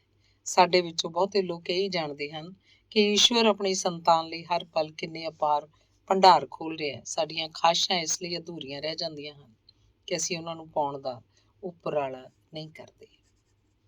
ਜੇ ਅਸੀਂ ਮਾਰੂਥਲ 'ਚ ਰਹਿਣ ਵਾਲੇ ਉਹਨਾਂ ਅਣਗਿਣਤ ਮਨੁੱਖਾਂ ਦੇ ਜੀਵਨ ਤੇ ਝਾਤ ਮਾਰੀਏ ਜਿਹੜੇ ਥੁੜ ਦਾ ਜੀਵਨ ਜੀ ਰਹੇ ਹਨ, ਮਿੱਟੀ ਦੇ ਛੋਟੇ ਛੋਟੇ ਘਰ ਬਣਾ ਕੇ ਰਹਿੰਦੇ ਹਨ, ਰੋਜ਼ੀ ਰੋਟੀ ਲਈ ਥੋੜੇ ਬਹੁਤ ਪਸ਼ੂ ਪਾਲ ਲੈਂਦੇ ਹਨ, ਉੱਥੇ ਰਹਿਣ ਵਾਲੇ ਲੋਕ ਬੜੀਆਂ ਕਠਿਨਾਈਆਂ ਨਾਲ ਆਪਣੀ ਜ਼ਿੰਦਗੀ ਗੁਜ਼ਾਰਦੇ ਹਨ। ਉਹ ਇਹ ਨਹੀਂ ਜਾਣਦੇ ਕਿ ਜਿਸ ਧਰਤੀ ਉੱਪਰ ਉਹ ਰਹਿ ਰਹੇ ਹਨ ਉਹਦੇ ਗਰਭ 'ਚ ਅਣਗਿਣਤ ਖਣਜਾਂ ਦੇ ਭੰਡਾਰ ਭਰੇ ਪਏ ਹਨ। ਜੇ ਮਾਰੂਥਲ ਦੇ ਨਿਵਾਸੀ ਉਸ ਭੂਮੀ ਦਾ ਸਹੀ ਢੰਗ ਨਾਲ ਉਪਯੋਗ ਕਰਨ ਤਾਂ ਉਹੀ ਭੂਮੀ ਸੋਨਾ ਉਗਲਣ ਲੱਗੇ। ਜੇ ਉਹ ਲੋਕ ਆਪਣੀ ਅਕਲ ਦੀ ਵਰਤੋਂ ਕਰਕੇ ਮਿਹਨਤ ਕਰਨ ਤਾਂ ਚੰਗੀ ਤੋਂ ਚੰਗੀ ਫਸਲ ਉਗਾ ਸਕਦੇ ਹਨ ਤੇ ਆਪਣੇ ਥੋੜ ਭਰੇ ਜੀਵਨ ਨੂੰ ਖੁਸ਼ਹਾਲ ਬਣਾ ਸਕਦੇ ਹਨ। ਕਿਸੇ ਵੀ ਭੂਮੀ 'ਚ ਕੋਈ ਕਮੀ ਨਹੀਂ ਹੁੰਦੀ। ਸਾਰੀਆਂ ਭੂਮੀਆਂ ਉਪਜਾਊ ਹੁੰਦੀਆਂ ਹਨ, ਪਰ ਕਿਸੇ ਨੂੰ ਖਾਦ ਤੇ ਪਾਣੀ ਦੀ ਲੋੜ ਹੁੰਦੀ ਹੈ। ਜੇ ਮਨੁੱਖ ਉਸ ਭੂਮੀ ਵਿੱਚ ਆਪਣੀ ਅਕਲ ਦੇ ਜ਼ੋਰ ਦੇ ਕੇ ਉਸ ਵਿੱਚ ਖਾਦ ਪਾਣੀ ਦੇ ਕੇ ਮਿਹਨਤ ਕਰੇ ਤਾਂ ਕੋਈ ਕਾਰਨ ਨਹੀਂ ਕਿ ਉਹ ਭੂਮੀ ਸੋਨਾ ਨਾ ਉਗਲੇ ਤੇ ਬੰਜਰ ਰਹਿ ਜਾਏ। ਪੱਛਮ ਦੇ ਇਹਨਾਂ ਰੇਗਿਸਤਾਨਾਂ ਦੇ ਵਾਸੀਆਂ ਤੋਂ ਥੋੜਾ ਹਟ ਕੇ ਉੱਥੋਂ ਦੇ ਨਿਵਾਸੀਆਂ ਨੇ ਆਪਣੀ ਸੂਝ-ਬੂਝ ਤੇ ਮਿਹਨਤ ਨਾਲ ਜ਼ਮੀਨ ਨੂੰ ਹਰਾ ਭਰਾ ਬਣਾ ਲਿਆ। ਉੱਥੇ ਦੀ ਭੂਮੀ ਫਸਲਾਂ ਨਾਲ ਲਹਿਰਾ ਰਹੀ ਹੈ ਤੇ ਸੋਨਾ ਉਗਲ ਰਹੀ ਹੈ। ਉੱਥੇ ਵਸੇ ਅਨੇਕ ਪਰਿਵਾਰ ਸੁੱਖ ਤੇ ਖੁਸ਼ਹਾਲੀ ਦਾ ਜੀਵਨ ਜੀ ਰਹੇ ਹਨ। ਕੁਝ ਵਿਅਕਤੀ ਥੋੜੀ ਜਿਹੀ ਮਿਹਨਤ ਕਰਕੇ ਥੋੜੀਆਂ ਬਹੁਤ ਖੁਸ਼ੀਆਂ ਪਾ ਲੈਂਦੇ ਹਨ, ਪੂਰੀ ਮਿਹਨਤ ਨਹੀਂ ਕਰਦੇ ਜਿਸ ਨਾਲ ਉਹ ਬੇਅੰਤ ਸੁੱਖ ਪਾ ਸਕਣ। ਬਹੁਤ ਸਾਰੇ ਲੋਕ ਤਾਂ ਆਪਣੀਆਂ ਯੋਗਤਾਵਾਂ ਤੋਂ ਜਾਣੂ ਹੀ ਨਹੀਂ ਹੁੰਦੇ। ਇਸੇ ਕਾਰਨ ਸਾਰਾ ਜੀਵਨ ਗਰੀਬੀ ਤੇ ਕਸ਼ਟਾਂ ਵਿੱਚ ਹੀ ਗੁਜ਼ਾਰ ਦਿੰਦੇ ਹਨ। ਬੇਕਾਰ ਪਈਆਂ ਰਹਿਣ ਨਾਲ ਉਹਨਾਂ ਦੀਆਂ ਯੋਗਤਾਵਾਂ ਤੇ ਸ਼ਕਤੀਆਂ ਲੁਪਤ ਹੋ ਜਾਂਦੀਆਂ ਹਨ। ਅਜਿਹੇ ਲੋਕਾਂ ਦਾ ਜੀਵਨ ਗਰੀਬੀ ਤੇ ਥੋੜਾ ਨਾਲ ਉਸੇ ਤਰ੍ਹਾਂ ਦਾ ਬਣਿਆ ਰਹਿੰਦਾ ਜਿਸ ਤਰ੍ਹਾਂ ਮਾਰੂਥਲ ਦੇ ਲੋਕਾਂ ਦਾ। ਸੰਸਾਰ ਦੇ ਵਿਸ਼ਾਲ ਭੰਡਾਰੇ ਵਿੱਚ ਅਣਗਿਣਤ ਭੰਡਾਰ ਭਰੇ ਪਏ ਹਨ ਜਿਨ੍ਹਾਂ ਨੂੰ ਇਨਸਾਨ ਆਪਣੀ ਮਿਹਨਤ ਤੇ ਸ਼ਕਤੀ ਨਾਲ ਪ੍ਰਾਪਤ ਕਰ ਸਕਦਾ ਹੈ। ਨਵੀਂ ਵਿਚਾਰਧਾਰਾ ਇਹ ਹੈ ਕਿ ਇਨਸਾਨ ਆਪਣੀਆਂ ਸ਼ਕਤੀਆਂ ਦਾ ਉਪਯੋਗ ਕਰਕੇ ਜੀਵਨ ਨੂੰ ਸੁਖੀ ਤੇ ਖੁਸ਼ਹਾਲ ਬਣਾਏ। ਅਸਲ 'ਚ ਜਿਸ ਛਿਣ ਅਸੀਂ ਇਹ ਜਾਣ ਲਵਾਂਗੇ ਕਿ ਸੰਸਾਰ 'ਚ ਸਾਡੀ ਹਰ ਲੋੜ ਦੀ ਪੂਰਤੀ ਸੰਭਵ ਹੈ, ਜੇ ਅਸੀਂ ਉਹਨੂੰ ਪਾਉਣ ਲਈ ਯਤਨ ਕਰਾਂਗੇ ਤਾਂ ਜ਼ਰੂਰ ਉਹ ਵਸਤੂ ਸਾਡੀ ਹੋ ਜਾਏਗੀ। ਸਾਡੇ ਜੀਵਨ 'ਚ ਕੋਈ ਕਮੀ ਨਹੀਂ ਰਹੇਗੀ ਤਾਂ ਵੱਧ ਵਿਸ਼ਵਾਸ ਨਾਲ ਅਸੀਂ ਆਪਣੇ ਟੀਚੇ ਨੂੰ ਪ੍ਰਾਪਤ ਕਰਨ ਲਈ ਅੱਗੇ ਵਧਾਂਗੇ। ਜੇ ਦੁਨੀਆ ਦੇ ਸਾਰੇ ਗਰੀਬ ਲੋਕ ਆਪਣੇ ਦਿਲ 'ਚ ਗਰੀਬੀ ਦੇ ਵਿਚਾਰ ਲਿਆਉਣੇ ਬੰਦ ਕਰ ਦੇਣ, ਇਹਦੀ ਚਿੰਤਾ ਜਾਂ ਆਸ਼ੰਕਾ ਕਰਨਾ ਛੱਡ ਦੇਣ ਤਾਂ ਗਰੀਬੀ ਆਪ ਦੂਰ ਚਲੀ ਜਾਏਗੀ। ਜੇ ਆਪਣੇ ਦਿਲ 'ਚ ਹਮੇਸ਼ਾ ਸੁੱਖ ਖੁਸ਼ਹਾਲੀ ਦੇ ਵਿਚਾਰ ਭਰੋਗੇ ਤੇ ਆਪਣੇ ਵਿਸ਼ਵਾਸ ਨੂੰ ਪੱਕਾ ਤੇ ਮਜ਼ਬੂਤ ਬਣਾਓਗੇ ਤਾਂ ਸੱਚਮੁੱਚ ਜੀਵਨ ਪੂਰੀ ਤਰ੍ਹਾਂ ਸੁੱਖਾਂ ਭਰਿਆ ਹੋ ਜਾਏਗਾ। ਜੀਵਨ 'ਚ ਕਿਸੇ ਪ੍ਰਕਾਰ ਦੀ ਕਮੀ ਜਾਂ ਗਰੀਬੀ ਨਹੀਂ ਰਹੇਗੀ। ਸਾਡੇ ਦਿਲ 'ਚ ਮਜ਼ਬੂਤੀ ਦੇ ਨਾਲ ਖੁਸ਼ਹਾਲੀ ਦਾ ਵਿਚਾਰ ਹੋਣਾ ਚਾਹੀਦਾ ਹੈ। ਸਾਡੇ ਜੀਵਨ ਦਾ ਟੀਚਾ ਸੁੱਖ ਤੇ ਖੁਸ਼ਹਾਲੀ ਹੀ ਹੋਣਾ ਚਾਹੀਦਾ ਹੈ। ਖੁਸ਼ਹਾਲੀ ਦਾ ਦਰਿਆ ਆਪ ਦੇ ਘਰ ਲਾਗਿਓਂ ਹੀ ਵਗਦਾ ਜਾ ਰਿਹਾ ਹੈ। ਇਸ ਵਿੱਚ ਅਣਗਿਣਤ ਮਾਣਕ ਮੋਤੀ ਭਰੇ ਪਏ ਹਨ। ਧੰਨਵਾਦ। ਅਗਲਾ ਲੇਖ ਹੈ ਖੁਸ਼ਹਾਲੀ। ਤੁਸੀਂ ਵੀ ਖੁਸ਼ਹਾਲੀ ਦੇ ਮਾਲਕ ਬਣ ਸਕਦੇ ਹੋ, ਪਰ ਆਪ ਉਪਰਾਲਾ ਵੀ ਨਹੀਂ ਕਰਦੇ ਜਾਂ ਅਧੂਰੇ ਮਨ ਨਾਲ ਮਿਹਨਤ ਕਰਦੇ ਹੋ। ਫਿਰ ਕਿਸ ਤਰ੍ਹਾਂ ਤੁਸੀਂ ਆਪਣੇ ਜੀਵਨ 'ਚ ਸਫਲ ਹੋ ਸਕਦੇ ਹੋ? ਖੁਸ਼ਹਾਲੀ ਦਾ ਵੀ ਆਪਣਾ ਸਿਧਾਂਤ ਹੈ ਜਿਹੜਾ ਖਿੱਚ ਦੇ ਸਿਧਾਂਤ ਵਾਂਗ ਅਟੱਲ ਹੈ। ਕੁਦਰਤ ਦੀ ਸਾਰੀ ਮਲਕੀਅਤ ਇਨਸਾਨ ਦੀ ਨਿਮਿਤ ਹੈ। ਉਹਦੇ ਦੇਣ 'ਚ ਕੋਈ ਕਮੀ ਨਹੀਂ ਹੈ। ਕਮੀ ਹੈ ਤਾਂ ਆਪ ਦੇ ਲੈਣ 'ਚ। ਇਹ ਤਾਂ ਖੁੱਲ੍ਹੇ ਹੱਥੀਂ ਵੰਡ ਰਹੀ ਹੈ। ਹੁਣ ਜੇ ਆਪ ਦਾ ਬਰਤਨ ਹੀ ਛੋਟਾ ਹੈ ਤਾਂ ਦੋਸ਼ ਕਿਹਦਾ ਹੈ? ਤੁਹਾਡਾ ਜਾਂ ਦੇਣ ਵਾਲੇ ਦਾ? ਇਹ ਤੋਂ ਵੀ ਵੱਧ ਹੈਰਾਨੀ ਦੀ ਗੱਲ ਇਹ ਹੈ ਕਿ ਉਸ ਛੋਟੇ ਬਰਤਨ ਨੂੰ ਵੀ ਤੁਸੀਂ ਸ਼ੰਕਾ ਤੇ ਅਵਿਸ਼ਵਾਸ ਨਾਲ ਭਰ ਲੈਂਦੇ ਹੋ। ਫਿਰ ਸੁੱਖ ਤੇ ਖੁਸ਼ਹਾਲੀ ਕਿੱਥੇ ਸਮਾਵੇਗੀ? ਸਿਰਫ ਖਾਹਿਸ਼ ਕਰਨ ਨਾਲ ਖੁਸ਼ਹਾਲੀ ਮਿਲ ਜਾਏ ਤਾਂ ਹਮੇਸ਼ਾ ਸੋਚਦੇ ਰਹਿਣ ਨਾਲ ਖੁਸ਼ਹਾਲੀ ਪ੍ਰਾਪਤ ਹੋ ਜਾਏ, ਇਹ ਨਹੀਂ ਹੋ ਸਕਦਾ। ਆਪ ਆਪਣੀ ਪੂਰੀ ਹਯਾਤੀ ਸ਼ਾਨ ਸ਼ੌਕਤ ਦੇ ਸੁਪਨੇ ਆਪਣੇ ਮਨ 'ਚ ਸੰਜੋਈ ਰੱਖੋ। ਕੁਝ ਨਹੀਂ ਹੋ ਸਕਦਾ ਜਦ ਤੱਕ ਸ਼ਾਨ ਸ਼ੌਕਤ ਪਾਉਣ ਲਈ ਉਪਰਾਲਾ ਨਹੀਂ ਕੀਤਾ ਜਾਂਦਾ। ਆਪਣੇ ਆਦਰਸ਼ ਨੂੰ ਪਾਉਣ ਲਈ ਮਿਹਨਤ ਨਾਲ ਕੰਮਾਂ 'ਚ ਜੁਟ ਜਾਣਾ ਹੋਏਗਾ ਤੇ ਖੂਬ ਮਿਹਨਤ ਕਰਨੀ ਹੋਏਗੀ। ਕਾਮਯਾਬੀ ਪਾਉਣ ਲਈ ਤੁਹਾਨੂੰ ਵਿਹਾਰ ਨਿਪੁੰਨ, ਮਿਹਨਤ ਤੇ ਪ੍ਰਯਤਨਸ਼ੀਲ ਰਹਿਣਾ ਹੋਏਗਾ। ਦੁਨੀਆ ਦੇ ਬਹੁਤੇ ਲੋਕ ਸਿਰਫ ਧਨ ਨਾਲ ਗਰੀਬ ਨਹੀਂ ਹਨ, ਸਗੋਂ ਮਨ ਨਾਲ ਗਰੀਬ ਹਨ।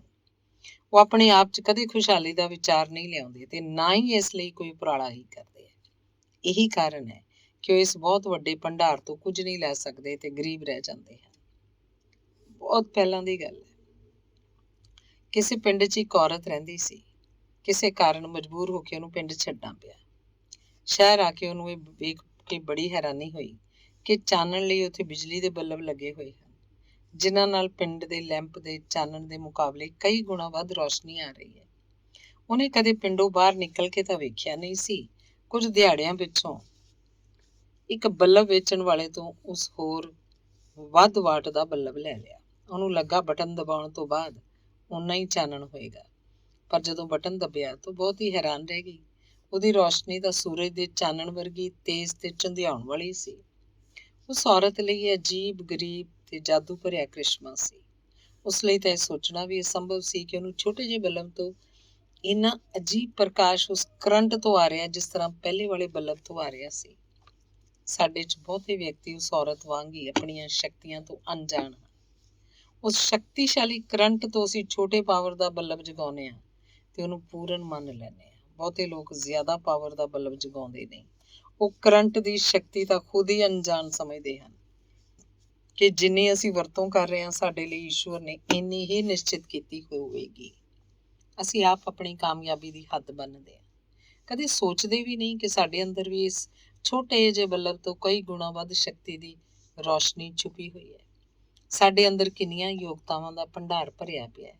ਸਾਨੂੰ ਉਸ ਸ਼ਕਤੀ ਨੂੰ ਪਛਾਣ ਲੈਣ ਦੀ ਲੋੜ ਹੈ। ਪਛਾਣਦਿਆਂ ਹੀ ਛਿੰਨ ਭਰ 'ਚ ਖੁਸ਼ਹਾਲੀ ਸਾਨੂੰ ਮਿਲ ਜਾਏਗੀ। ਅਸੀਂ ਆਪ ਹੀ ਆਪਣੀ ਅਗਿਆਨਤਾ ਦੇ ਕਾਰਨ ਉਸ ਬਿਜਲੀ ਸਰੋਤ ਤੋਂ ਸਿਰਫ ਛੋਟੇ ਪਾਵਰ ਦਾ ਬੱਲਬ ਜਗਾਉਂਦੇ ਹਾਂ। ਇਸ ਲਈ ਜੀਵਨ ਦੀ ਖੁਸ਼ਹਾਲੀ ਅਧੂਰੀ ਰਹਿ ਜਾਂਦੀ ਹੈ। ਉਸ ਔਰਤ ਵਾਂਗ ਕਿੰਨੇ ਹੀ ਲੋਕ ਆਪਣੇ ਅਪਾਰ ਸ਼ਕਤੀ ਭੰਡਾਰ ਦੀ ਬਹੁਤ ਘੱਟ ਵਰਤੋਂ ਕਰਦੇ ਹਨ। ਜਿਸ ਤਰ੍ਹਾਂ ਔਰਤ ਬਿਜਲੀ ਦੇ ਕਰੰਟ ਦੀ ਸ਼ਕਤੀ ਤੋਂ ਅਣਜਾਣ ਸੀ, ਉਸ ਔਰਤ ਵਾਂਗ ਕਿੰਨੇ ਲੋਕ ਆਪਣੀ ਅਪਾਰ ਸ਼ਕਤੀ ਭੰਡਾਰਾਂ ਦੀ ਬਹੁਤ ਘੱਟ ਵਰਤੋਂ ਕਰਦੇ ਹਨ। ਜਿਸ ਤਰ੍ਹਾਂ ਔਰਤ ਬਿਜਲੀ ਦੇ ਕਰੰਟ ਦੀ ਸ਼ਕਤੀ ਤੋਂ ਅਣਜਾਣ ਸੀ, ਉਸੇ ਤਰ੍ਹਾਂ ਅਨੇਕ ਲੋਕ ਆਪਣੀ ਹੀ ਅਪਾਰ ਸ਼ਕਤੀ ਤੋਂ ਅਣਜਾਣ ਹਨ।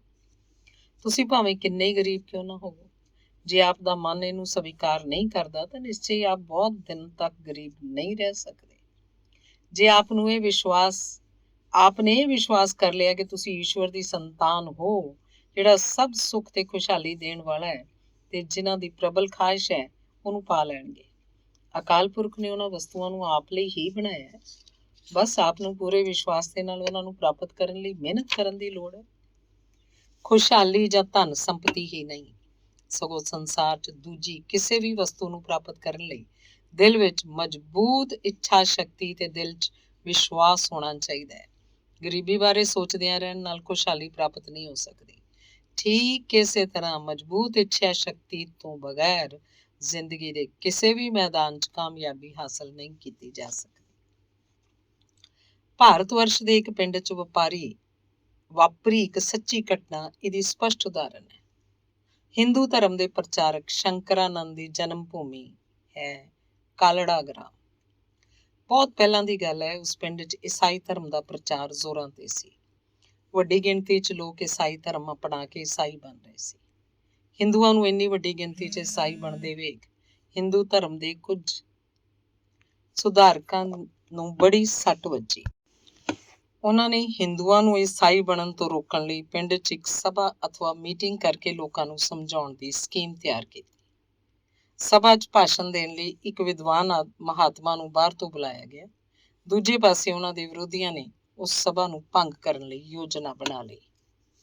ਨਿਸ਼ਚਿਤ ਦਿਨ ਸਭਾ ਦੀ ਕਾਰਵਾਈ ਸ਼ੁਰੂ ਹੋਈ। ਜਦ ਮਹਾਤਮਾ ਆਪਣਾ ਪ੍ਰਵਚਨ ਦੇਣ ਲਈ ਸਟੇਜ ਤੇ ਖੜੇ ਹੋਏ ਤਾਂ ਉਹਨਾਂ ਦੇ ਵਿਰੋਧੀਆਂ ਨੇ ਇੱਕਦਮ ਆਪਣੀ ਮਿੱਥੀ ਸਕੀਮ ਅਨੁਸਾਰ ਮੰਚ ਉੱਪਰ ਇੱਟਾਂ ਪੱਥਰ ਮਾਰਨੇ ਸ਼ੁਰੂ ਕਰ ਦਿੱਤੇ।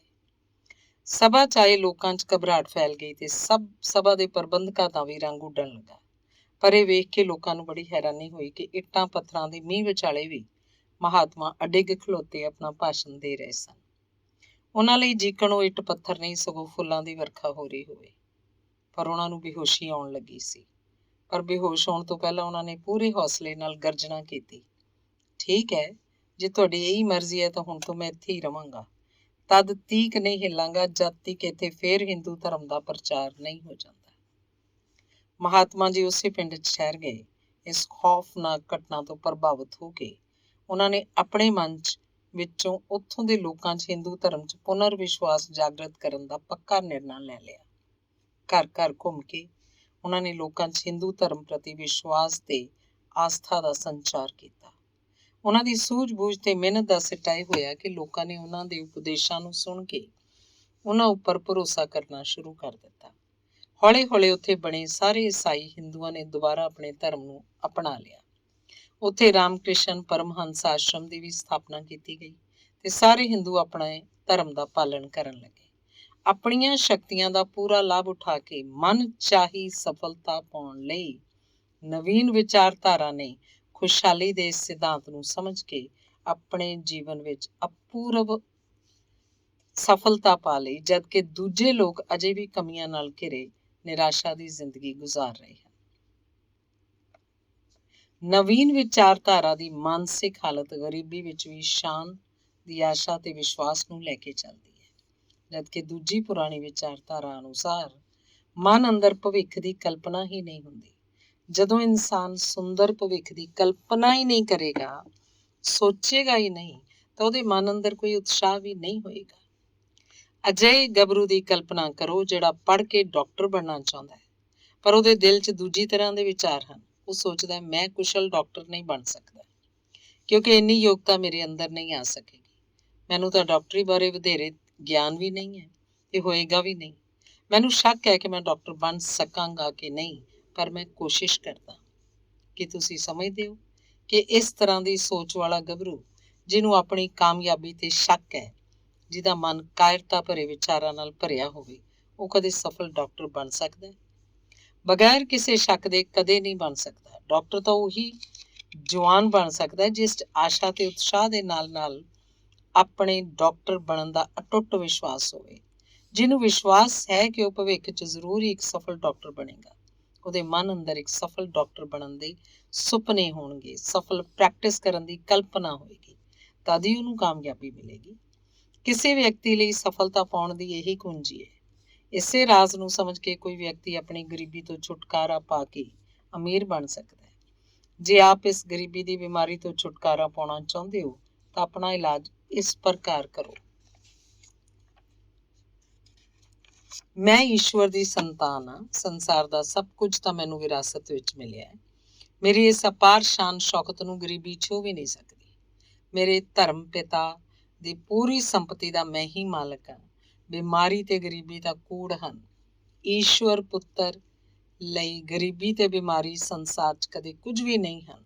ਗਰੀਬੀ, ਕਮੀ, ਦੁੱਖ ਮੇਰੇ ਨੇੜੇ ਤਾਂ ਆ ਹੀ ਨਹੀਂ ਸਕਦੇ। ਮੇਰੇ ਜੀਵਨ 'ਚ ਗਰੀਬੀ ਲਈ ਕੋਈ ਸਥਾਨ ਹੀ ਨਹੀਂ ਹੈ।